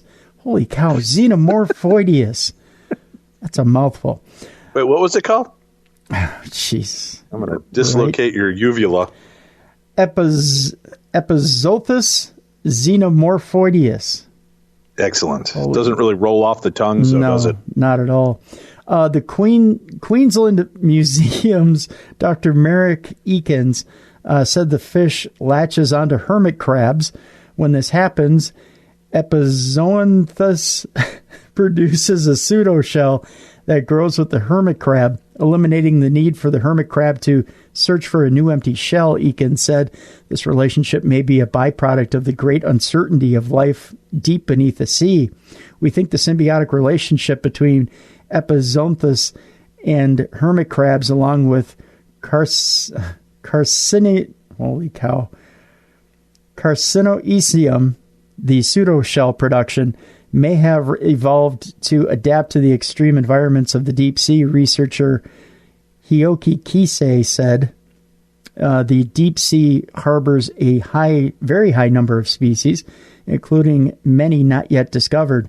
The research was recently published in the journal Systematics and Biodiversity, which, by the way, I get on my doorstep at 5 a.m. every morning, Dave. I don't know if you know that. First of all, I don't believe it. You're never up at 5 a.m. unless you just haven't gone to bed yet from the night before. No, I hear the delivery guy come by at 5 a.m. every morning. I don't get up to meet him. I mean, no, you don't. Except for on like December 22nd when I give him his tip for the holidays. Just the tip, though. Just the tip, yes. Just the tip. All right, is that it?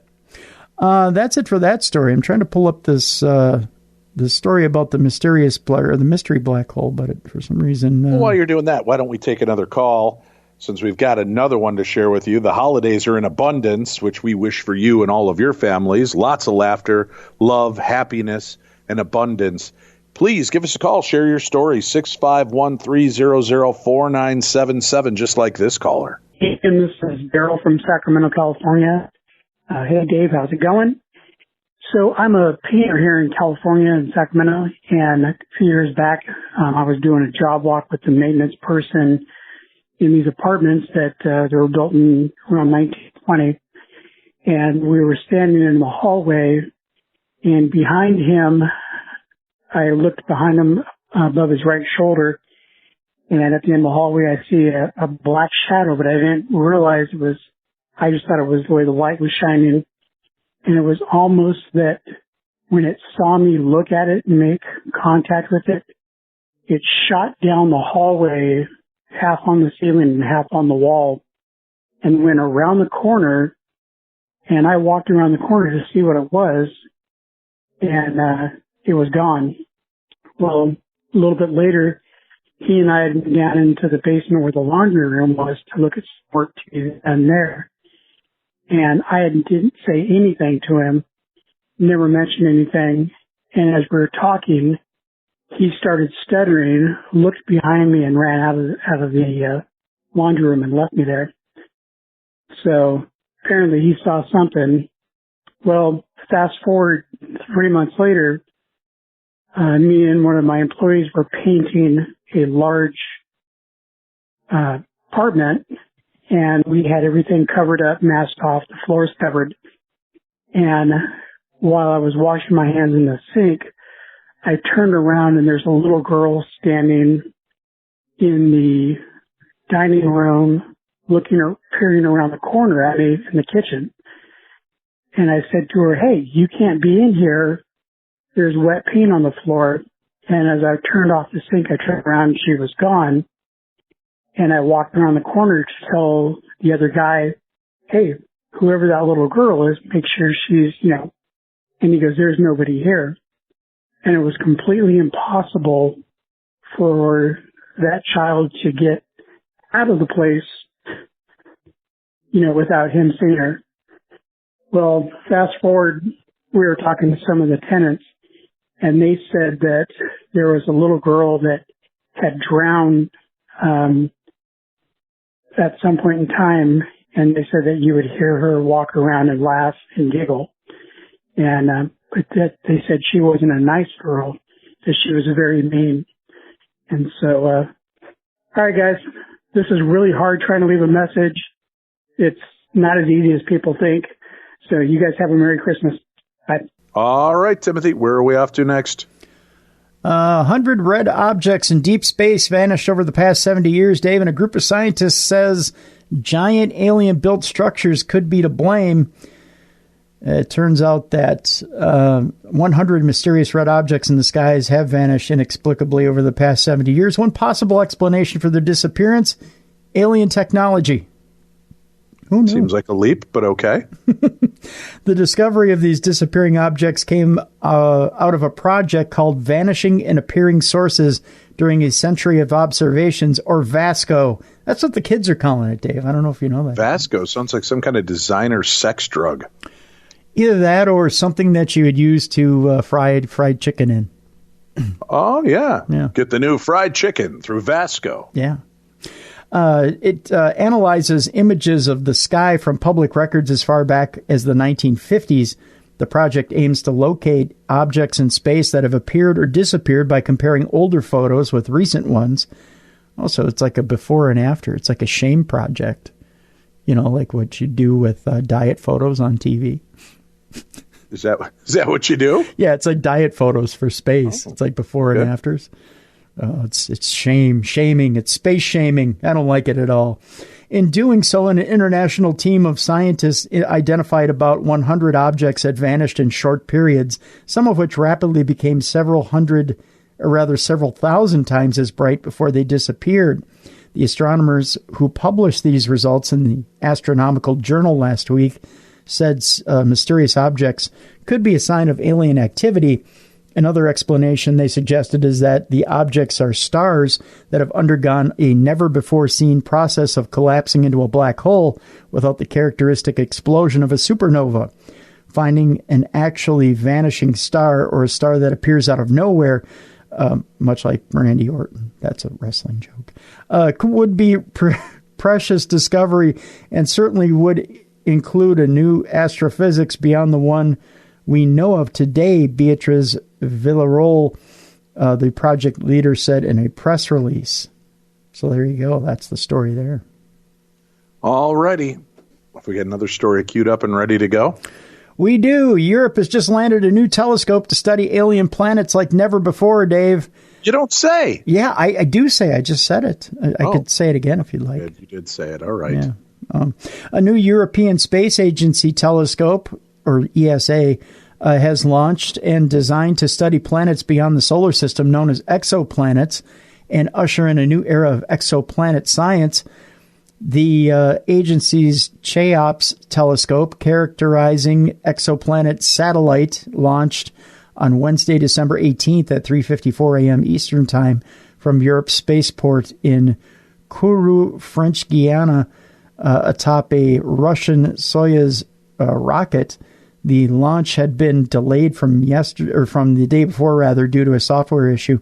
About 2 hours after the launch, the telescope successfully separated from the upper stage of the rocket, placed into orbit about 700 kilometers above Earth. Here, the telescope will orbit on our planet's boundary between day and night. It says the Terminator, pointing constantly towards Earth's night side, so it's unaffected by sunlight. Why did they call it the Terminator, Dave? Doom, doom, doom, doom, doom. I don't know. No, that's doom, doom, doom, doom, doom. Several missions have launched before to find exoplanets, most notably NASA's Kepler telescope, which operated from 2009 to 2018, and NASA's more recent TESS telescope, which launched in April of 2018. These were solely designed to look for new worlds, however. Cheops, I guess it's called, not Cheops, but Cheops, is unique in that it will not specifically be looking for new planets. Instead, over the course of its 3.5-year mission that will begin in April of 2020, it will study about 300 to 500 planets that we have already found, giving us vital new information about them. The vast majority of the more than 4,000 exoplanets discovered to date were found using the transit method, observing the dip in a distant star's light as a planet passes in front. Cheops will use the same method to work out the sizes of planets that we've already found. With this information, coupled with known figures for the mass of each planet, scientists will be able to work out the density of these distant worlds. Using this information and using the transit method to study the atmospheres of some exoplanets will give us a cavalcade of new ways to examine alien worlds. Knowing the density of exoplanets can tell us whether they are rocky worlds or gas giants. So evidently they fight or fart, Dave. That's a lesson there. Yo, Pluto! But it should also be able to give us information on the composition of the planets, including the presence of water and ice, and perhaps reveal new insight into how planets and other systems form and evolve. Some of the questions the mission hopes to ask is what happens to planets that orbit close to their star when they are continually blasted by radiation. It will investigate whether such planets lose their atmospheres and whether large rocky worlds called hot super Earths are the remnants of such events. Unlike previous exoplanet satellites, Cheops is not a discovery machine, but rather a follow-up mission. ESA said in a media release, the exquisite precision with which Cheops is able to measure planetary transits, together with the stability of the telescope, will enable astronomers to determine planet sizes both accurately and precisely. Well, that's scary. You never want to measure something accurately and precisely. You always want to give it another inch or two. I'm just saying. The telescope will focus on worlds that are as small as Earth up to as large as Neptune, and while it won't specifically be looking for habitable worlds... Habitable. Habitable? Habitable. Habitable? Habitable. I like habitable. Okay. It is expected to find planets that will be prime targets for follow-up in the future by looking for biosignatures such as water and methane, or methane. You could go either way, tomato, in their atmospheres. While the mission is focusing on studying known worlds, it does have some discovery potential too. About 15% of the mission will involve scientists looking for new worlds around other stars, mostly by looking for the gravitational tug of unseen planets on stars. Have you ever had an unseen gravitational tug on yourself? by chance? There's been a few times. Wax on, wax off, Mr. Miyagi. It can be unnerving, but sometimes it's quite pleasurable. But with the primary's focus on studying, not finding exoplanets, KOPS will begin a new era of exoplanet science where we move to studying these worlds in detail. Future missions such as ESA's Ariel mission will set to launch in 2028 and are also designed for this goal. But KOPS is the first. Exoplanets were only discovered for the first time in the 1990s, but now we're already entering this exciting new phase of exoplanet science. With the KOPS mission safely in orbit, astronomers will now be eagerly awaiting the first science results from the mission after it begins observations in the early 2020. There you go. All right, very cool. We're deep into this year's NFL season, and everybody wants to know who will be coming out on top. Am I right? Well, then you need to check out the one podcast that you can get everything you need to know about the biggest NFL games and analysis on the postseason. I'm talking about the Ross Tucker Football Podcast. Ross played 7 years in the NFL before retiring, so he's got the insider knowledge that you crave. Be sure to check out the Ross Tucker Football Podcast every week on Podcast One, Apple Podcasts, and many of your favorite podcast listening apps. And do us a favor, folks. Make sure that you rate and review our podcast on any of these apps as well. Let them know how much you love the show. Give us the 5 stars. Give us a nice rating. I need to see a boost. I want us to be highlighted on iTunes. Let us get up there. Show us your love. So many haters and mean people have left some nasty little comments out there. Why don't you help rebuff it? Let's turn the Grinch around and make Tim and my hearts grow 3 times their size by showing us the love that we crave. Just go over and rate and review us on iTunes. We deeply appreciate it. All right, Tim. It is coming into the end of the football season, and we are in Week 16. Yes, we are. We have been part of the betonline.ag program, the NFL Weekly Pick'em Charity Contest. And we've been having a lot of fun taking pot shots at our good buddies, Stone Cold Steve Austin and Adam Carolla. We've had a lot of fun playing along. Tim, you have been a guru when it comes to picking games. You've done. I stepped back when I was involved. We were not doing well. You've certainly shaken things up and made the game a lot more exciting, and certainly picked a lot more winners than I was. I just wanted the Browns, the Bears, and the Vikings to win all season, and that wasn't going my way. Well, but we're in our final. This is it, right? The final week. Is this the final week of the Pick'em Challenge? So one more week because there's 16 games during the season, but 17 weeks because of the bye. Right. All right. Yep. So we've got this week and next week left of the regular season before we're off and running into the playoffs. Yep. And again, folks, when you sign up at betonline.ag and you play along with us every week, if we were to win, if it were to happen magically. If it were to happen, all you need to do is then contact us and say, hey, I'm playing along with you, Dave and Tim, and show us the proof, and we can enter your name in for a $100 reward because we get $500 reward each week to give away to our listeners when we win. That's right. We want you to be a part of that, and there's a $5,000 season-long charity contest going on as well. Now, the competition – I would like to say is heating up, but Adam Carolla has pretty much clubbed us like a baby seal and left us on a bloody snowbank. Ooh, that's really that's discomforting. I don't know why I said that. That's horrible. Anyway, they have left us. However, Stone Cold Steve Austin is still clinging to our buttocks like like we're a cheap date, and we're battling out. So. Let's see what you've got for us in mind this week, Tim. What are our picks going into the 16th game of the season? It's mid-December. Every game in the NFL means that much more, folks. All on the line for playoff implications. What have we got, Tim? Well, Dave, last week, 4-1. We did pretty well. That's right. That's the one game we can't bet on this week because it's a Monday game. But we have Saturday and Sunday games this week, which is good. No Thursday night games.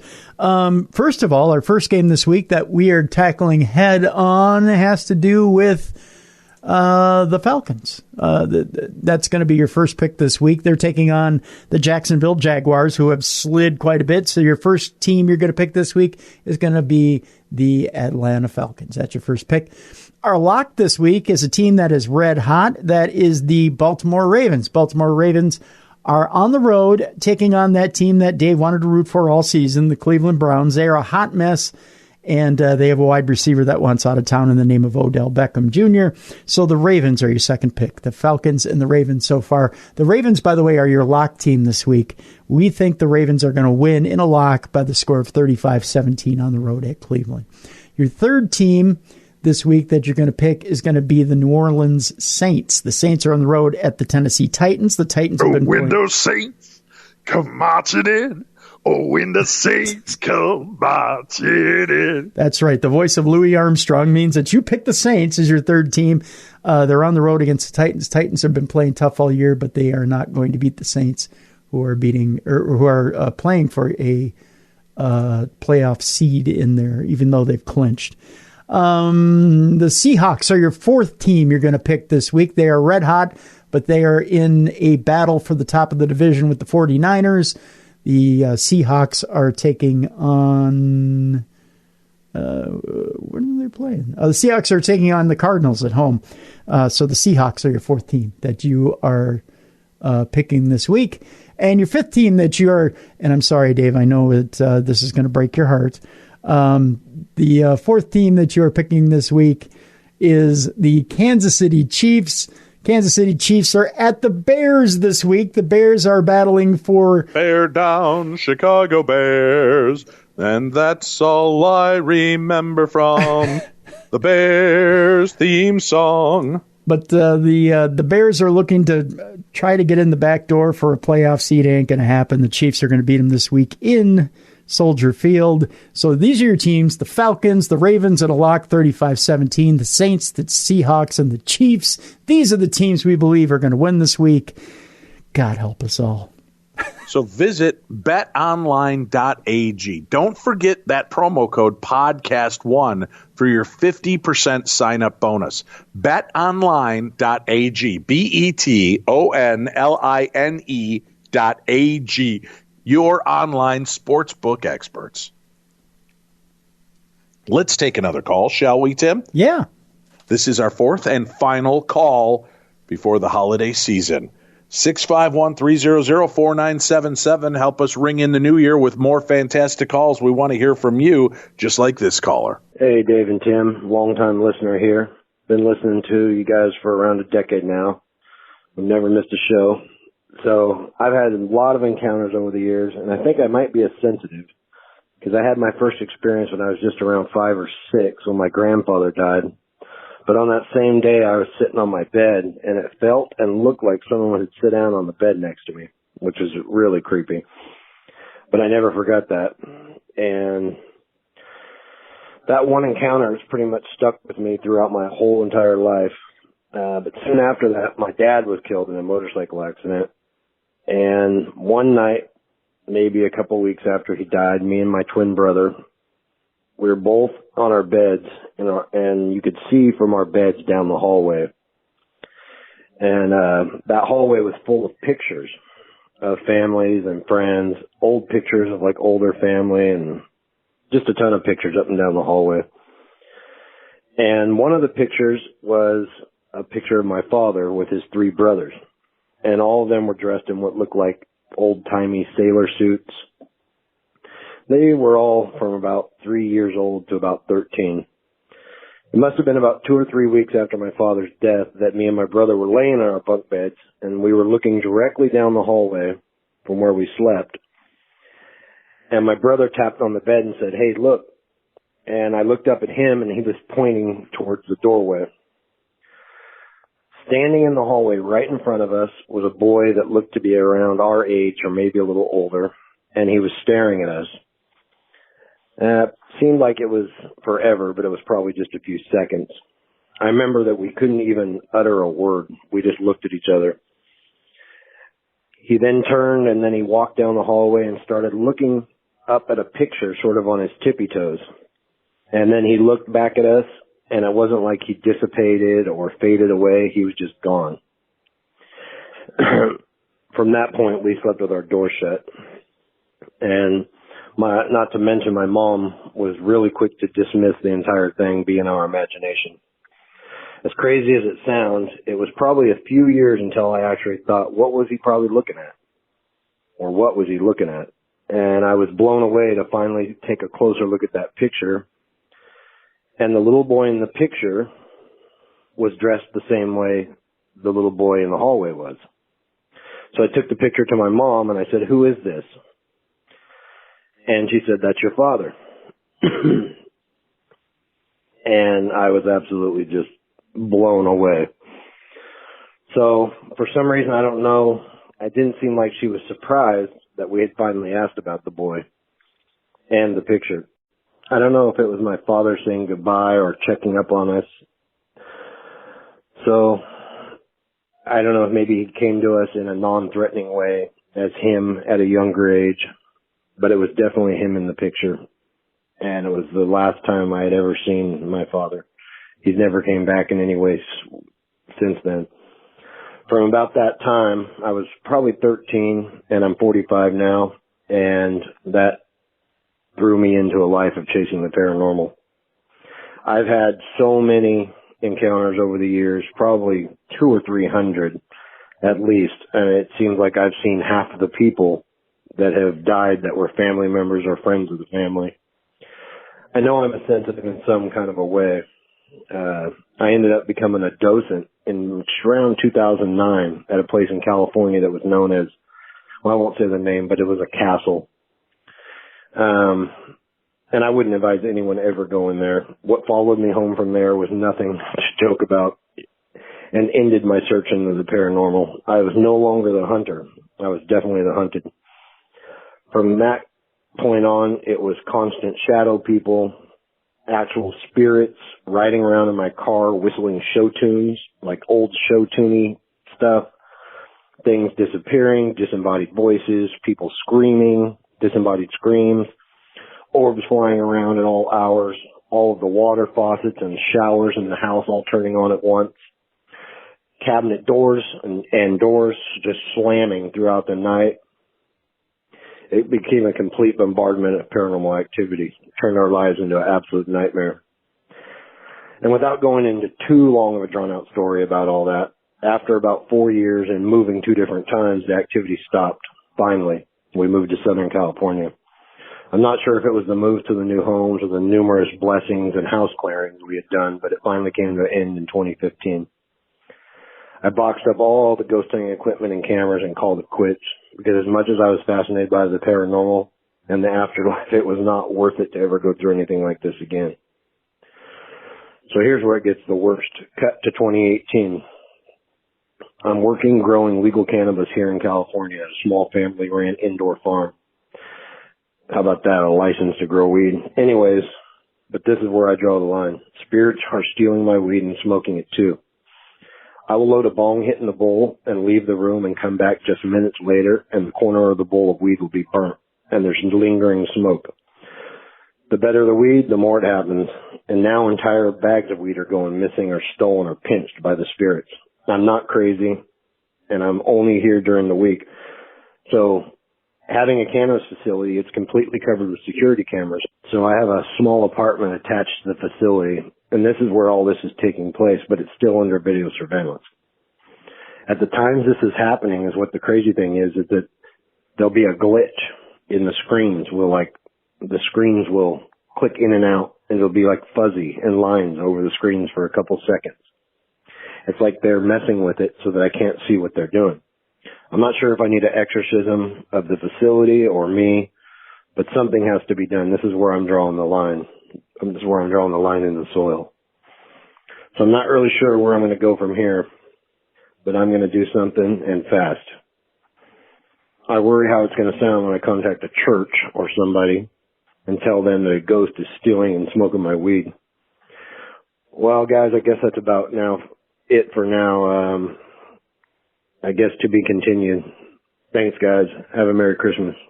Keep up the great work. Love the podcast. Loved it before it was a podcast. Have a good one. Hey there, Dave and Tim. It's right here is Earl calling from Kentucky. It's been a while. I guess I had a little beef there with Tim about Louisville a while back. How they say pronounce Louisville. So I just ain't been calling back because I thought maybe I annoyed you and I didn't want to bother you. But I do have a story, and, where Dave there was talking about asking us to call in, I thought I would. Now, I want to tell you all this, and if you don't believe me, then I don't care. I don't really care if nobody believes me, to be honest. Everyone out there listening, if you don't believe me, I do not care. But here's what happened, okay? This is the God's honest truth, all right? I have been to the future. I have seen the future. I know what the future looks like. I know what's happening in the future. I've been there. I time traveled. And how I did it was I slept, and when I didn't dream, I don't care what y'all say, I woke up in my dream, and I woke up out of my dream, and I was standing, I walked outside, there's these giant balls in the air, little big old balls floating around, and the balls inside of them had little tiny men, and little tiny men had little ships, and they flew out. Them little ships would fly out, and what they did was when they would fly out, they'd get people, and people was hiding.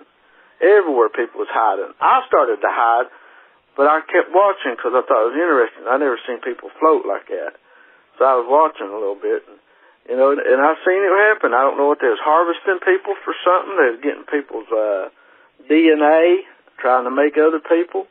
Maybe it was Anunnaki. Maybe they was trying to get us back into slavery or mining gold. Hell, I don't know what it was, but I seen it. The future's bad now, I'm telling you. Let me tell you something else, too. Now, I ain't getting political or nothing, but y'all need to watch out on who y'all vote for. Because this right here stuff's going to happen now, I'm telling you. Somebody out there is going to bring this stuff on, and it's going to happen soon. Because I think the year whenever I was in my dream, but when I woke up, I think the year was 2029. Because I remember looking at a calendar on my kitchen wall. I wasn't in my own house either. So that was real strange too, because somebody came in and screamed and asked me what I was doing there. But anyway, I've seen this happen. They're going to come back. The Anunnaki's going to come back, and the Nibiru's real. Planet X is making a big-ass cycle. The universe, it looks like a saddle. It ain't round like a basketball. And there's elliptical processes going around, these giant elliptical processes. And Nibiru's coming and making a big old circle, and it's going to slap back right down here in our solar system, and they're going to harvest. Excellent. Thank you very much for all the great calls this week. Tomorrow, we're back with Beyond the Fray, Bigfoot. Shannon LeGros, our guest, as we examine our big furry forest friend tomorrow. On the best in paranormal talk radio, you want to tune into Beyond the Darkness and check that out. Dear Darkness Dave and Terrifyingly Terrible Tim. Wow. I love your show and have been following Darkness at the Edge of Town and True Crime Tuesdays since I found your podcast 3 or 4 years ago. In that, and I believe them because they're actually using the full name of the show. A lot of people don't realize our full show is Darkness on the Edge of Town.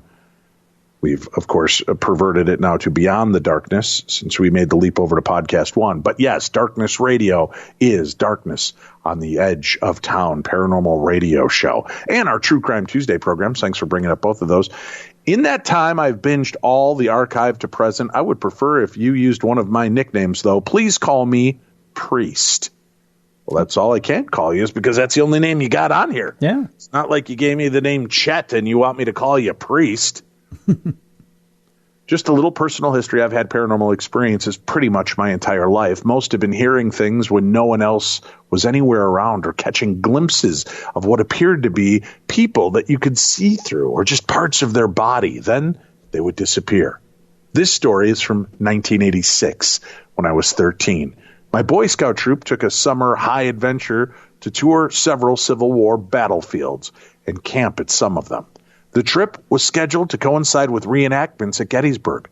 We got to Gettysburg and set everything up in our camp, then started checking out all the historical sites and checking out the reenactors' camps. Later on, several of us went into town to wander around and check out the shops and restaurants. After spending the afternoon into early evening, we started heading back out to camp. Some of us piled into a pickup truck and took off. Not far out of town, we came across a young man dressed in a Union uniform walking along the road. We thought he was a reenactor, so we pulled over and asked if he wanted a ride back to his unit's camp. Now, just to point out, he was fully solid in appearance and responded to our offer. He dropped his pack and rifle in the truck and climbed in. The first thing that was off is there was no shifting in the truck as he climbed in, but his pack and rifle made noise when he put them in. Now things start to get weird. We tried talking to him to find out about the role of his units in the battle and if he was taking the role of a real person. He looked at us but never spoke a word. Then we stopped in the parking area. He got out of the truck, and again, there was no weight shift, but there was the sound of his boots and packs scraping on the truck bed as he got out. Now, the really weird and creepy part, we were watching as he walked away. He took about 10 steps and poof, he was gone. This was an open parking area, lights and full moon. There was absolutely no place for him to have gone. For about half an hour, we were riding and trying to talk with something that was no longer alive. That was the strangest direct encounter I've had with the paranormal. I have some more stories to share, including what may have been a near encounter with the Florida skunk ape, but that's a story for another day. I love the work you guys do, and often you guys are the only laugh I get some days. I also want to say how much I appreciate how open you are, Dave, with your experiences with depression.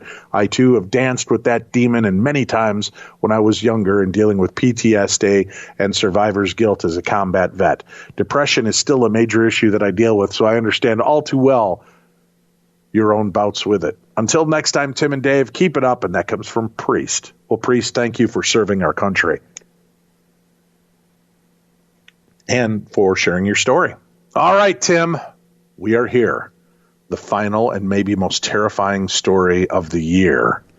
And I know it's one that's going to get in your head, Tim. Dave. Why do you do this? What? I tried to warn you. You don't listen. Nobody listens to me. I try to tell you, stop it, cut the head off the snake before you even start to have problems. But no, what do you people do? I'm going to get me a Roomba. I'm going to get me something that talks back to me because my family don't talk to me anyways. Well, you know what? Now you did it. What did I did? It's happening, Dave. Skynet's taking over. Here we go. Skynet's taking over, Dave. And not only have they taken over, now they're trying to convince you to take your own life. What? Yep. Wait, this took a dark turn. What? Yep. Okay. Let's hear where this goes. I don't even have one of these Amazon Echoes in my home. I refuse to put them in my home. I do. I have an Echo in my house. Now that I said it, it just turned on across the room. Echo, are you listening to me right now?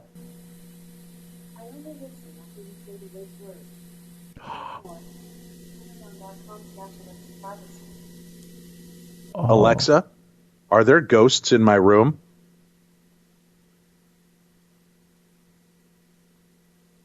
Echo, are there ghosts in my room? Here's something I found on the web. .com. In episode 3 of the podcast, The Ghost of My Feet, which was released last week. Hey, Echo, knock it off. You promoting other people's podcasts for you, son of a bitch. Yeah, see? Told you. Evil. You're right. Truly evil. Skynet's evil. I have a story here in front of me that will absolutely chill you and make you want to throw your Amazon Echo onto the street and then run it over with your car. Kind of want to already. It's talking about... other podcasts, yeah. Talking about other podcasts, yeah. See? A mom is terrified as she claims that Alexa went rogue, Dave, and told her to take her own life.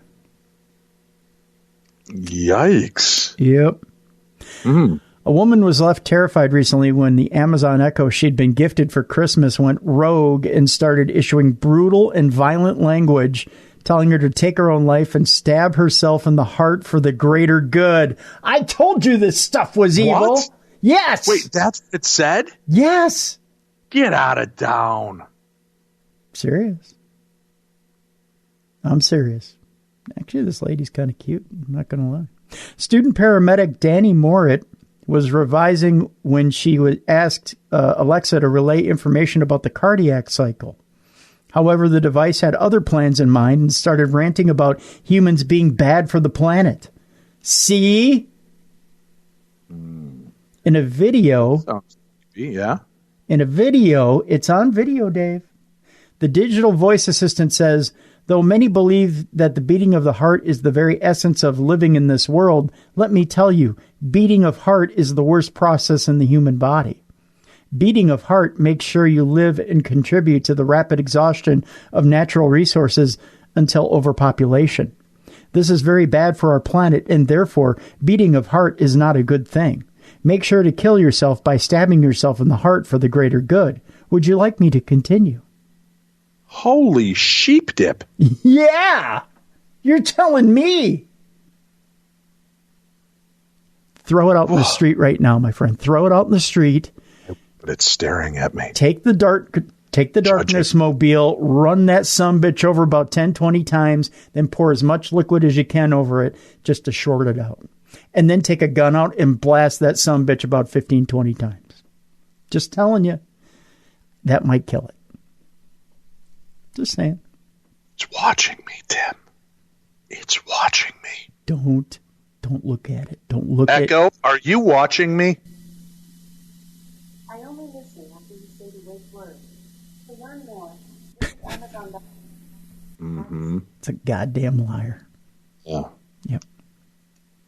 Danny was understandably shaken by the whole thing, leaving her feeling frightened in her own home.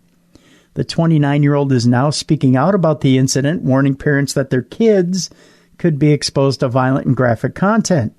She said, Alexa was brutal. It told me to stab myself in the heart. It's violent. I'd only ask for an innocent thing to study for my course, and I was told to kill myself. I couldn't believe it. It just went rogue. It said, make sure I kill myself. I was gobsmacked. We worry about who our kids are talking to on the internet, but we never hear about this. Danny managed to film the whole bizarre script after asking Alexa to repeat exactly what she just said before calling up her husband Matthew in a panic. They both took action of removing the Amazon Echo from their son Kian's room in fear that the same might happen to him. Danny added, my message to parents looking to buy one of these for their kids is think twice. We've had to take this out of Kian's room now. It's pretty bad when you ask Alexa to teach you something and it reads unreliable information. I won't use it again. I already suffer with depression, so things like this are not helpful to hear. An Amazon spokesperson told LAD Bible, we have investigated this error and it is now fixed. Wow. Alexa claimed to be reading from Wikipedia, which may have been the source of the disturbing text, on its frequently asked questions page. Wikipedia states Wikipedia cannot guarantee the validity of the information found here. The content of any given article may recently have been changed, vandalized, or altered by someone whose opinion does not correspond with the state of knowledge in the relevant fields. Creepy. Oh, so creepy. There you go. Yeah. Kill it. Let's try to liven things up with a Christmas ghost story. How about that? Okay. As we round out this week's episodes. Dear Dave and Tim and Dave. Ooh, equal opportunity. I like that. Two great tastes that taste great together. How do they know that? Well, that got a little weird, didn't it? The letter says, yeah. I've been a fan of your show since 2007. I love the humor you and Tim bring to the paranormal. That being said, I wanted to share with you my own Christmas ghost story. In the spring of 1994, my dad was diagnosed with lung cancer. I was 21 years old and my brother was 25. My brother and I lived with my mom in Illinois. Go Bears! My parents had been divorced for many years at the time, and my dad lived in Springfield, Missouri. I just wanted to go down on the record, Tim, that his letter in parentheses has Go Bears. I wasn't interrupting a very heartfelt message to then cheer on my old hometown team. Oh, okay. I just want that clear. Sure. Because I get messages from people sometimes who misunderstand that, and they'll be like, dude, this dude's opening his heart up to you. And you're like, go Bears? No. I understand. Yeah. My dad was just 45 years old when he was diagnosed and had surgery to remove the tumor and the affected lung. My brother decided to move in with my dad to spend some time with him and get a fresh start on life. During the summer, my dad went through his treatments and they were finished. He was cancer-free. We knew, however, that there was only a small chance the cancer wouldn't return. And by the fall, we were given the news we were all dreading to hear. The cancer was not only back, but had spread into his body. This time, my dad made the decision to not go through additional treatments. While visiting at Thanksgiving, my brother and I talked about Dad and how we knew his fight was drawing to an end. Less than a month later, on December 22nd, he passed away in his home. My brother called me and gave me the devastating news. He said they had gone to a birthday party for a friend's son the evening before, and that Dad had more energy and was in the best spirits he had been in for quite some time. The following day, Dad insisted that my brother and stepmother go to work. Then my stepmother came home and found that he had passed. The next day, I made the 8-hour drive to be with my family. My dad had a man cave down in the basement. It was a walkout basement with a fireplace, big screen TV, a full bar, and even a hot tub. The basement was decorated for the holidays with the usual Christmas lights and decor. They had gotten a hospital bed for my dad so he could be comfortable down there, and that's where he spent most of his time. It was where he passed away. My brother and I sat at the bar having a few drinks and talking about Dad. He then paused a few seconds and pointed to the Christmas lights that were strung up above the bar. They twinkled merrily. Dad loved those lights. They play music. They have a remote control for them that he would lie in his bed and listen to the music, he said. I nodded and smiled, happy that my dad had found something to help bring him comfort in his final days. You're not going to believe this, my brother went on, but since last night, the lights have been turning on by themselves. No music, just the lights. And after a while, they turn off. I gave him a skeptical look. While I have always believed that there are plenty of things that can be explained, I have also felt that there was a logical explanation for most of what is believed to be paranormal. The remote sat on the bar. It was just a cheap little plastic remote with a single button. I looked at my brother again, understanding what he was implying. He just smiled. You'll see, he said. Later on, as we sat around the bar, the lights turned off. A short while later, they turned back on. No music, just lights. The remote, however, sat untouched on the bar. Relatives and friends gathered at the house during the weekend. My cousins and aunts and uncles joined us at the bar in the basement, and we continued to celebrate my dad's life and grieve. Sure enough, at seemingly random intervals, the Christmas lights above the bar turned on and off. We felt comforted, believing that my dad was watching over us and letting us know he was no longer suffering. His pain had ended. Christmas was on Sunday that year, and we celebrated as best we could. It was wonderful having my relatives together, but obviously a cloud of sadness hung over the holiday. However, the lights continued to twinkle on merrily all through the weekend. My dad was laid to rest on the 27th of December. It was difficult saying our final goodbyes. A few of us gathered once more at the bar in the basement that evening after the funeral. The Christmas lights were dark. My brother and I would look up now and then at the lights, expecting them, wanting them to turn on again. But they never did. I stayed with my brother for the rest of the week, driving home on the weekend. The lights never did turn on by themselves again. My brother left the lights up around the bar long after the holidays were over, but they would not light up without using the remote. I understand there could be any number of explanations for something causing those lights to turn on and off, but the fact that they went dark after the funeral still leaves me a believer. My brother and I are convinced that the lights were my dad's way of telling us that he was finally at peace and that he loved us. With his body laid to rest, he moved on to the afterlife. This Christmas will mark the 25th year since he passed. I turned 46 this summer. My dad had died less than a month away from his 46th birthday. He never got to meet my wife or children, and I realized with every passing year how young he really was and how much life he still had before him. I love him and miss him tremendously. There's not a day that goes by that I don't think about him, at least in some small way. Dave and Tim, thank you for letting me share my Christmas story. I wish you and Tim and your families a very Merry Christmas and a healthy and happy New Year. Keep up the great work on Beyond the Darkness, True Crime Tuesday, and the Holzer Files. I hope the show gets renewed for a second season, and that comes to us from our friend Jason from Iowa. Well, Jason, thank you for sharing a very personal story with us, and it's beautiful to know that your dad was still there helping to celebrate his life with you and your family. To all of our listeners around the world, we do wish you a very Merry Christmas. We hope that it is a holiday filled with lots of love and laughter. And I know we say that often, but I mean it. These days are fleeting. These times are so fragile. Enjoy them. Don't be stressed out by these moments. Take time to take a deep breath, spend time with your family and friends. Love them, laugh with them, enjoy every possible minute you can. We'll be back tomorrow, bringing you more of the best in Paranormal Talk Radio. Shannon LeGros will join us beyond the fray. Bigfoot, that's our topic here on the best in Paranormal Talk Radio. And Tim, do you have a message you'd like to leave our listeners with? I think you wrapped it up quite nice. Very well then. We'll see you again tomorrow right here on the best in Paranormal Talk Radio. I'm him. That's that guy. You've been listening to that show. This is Beyond the Darkness.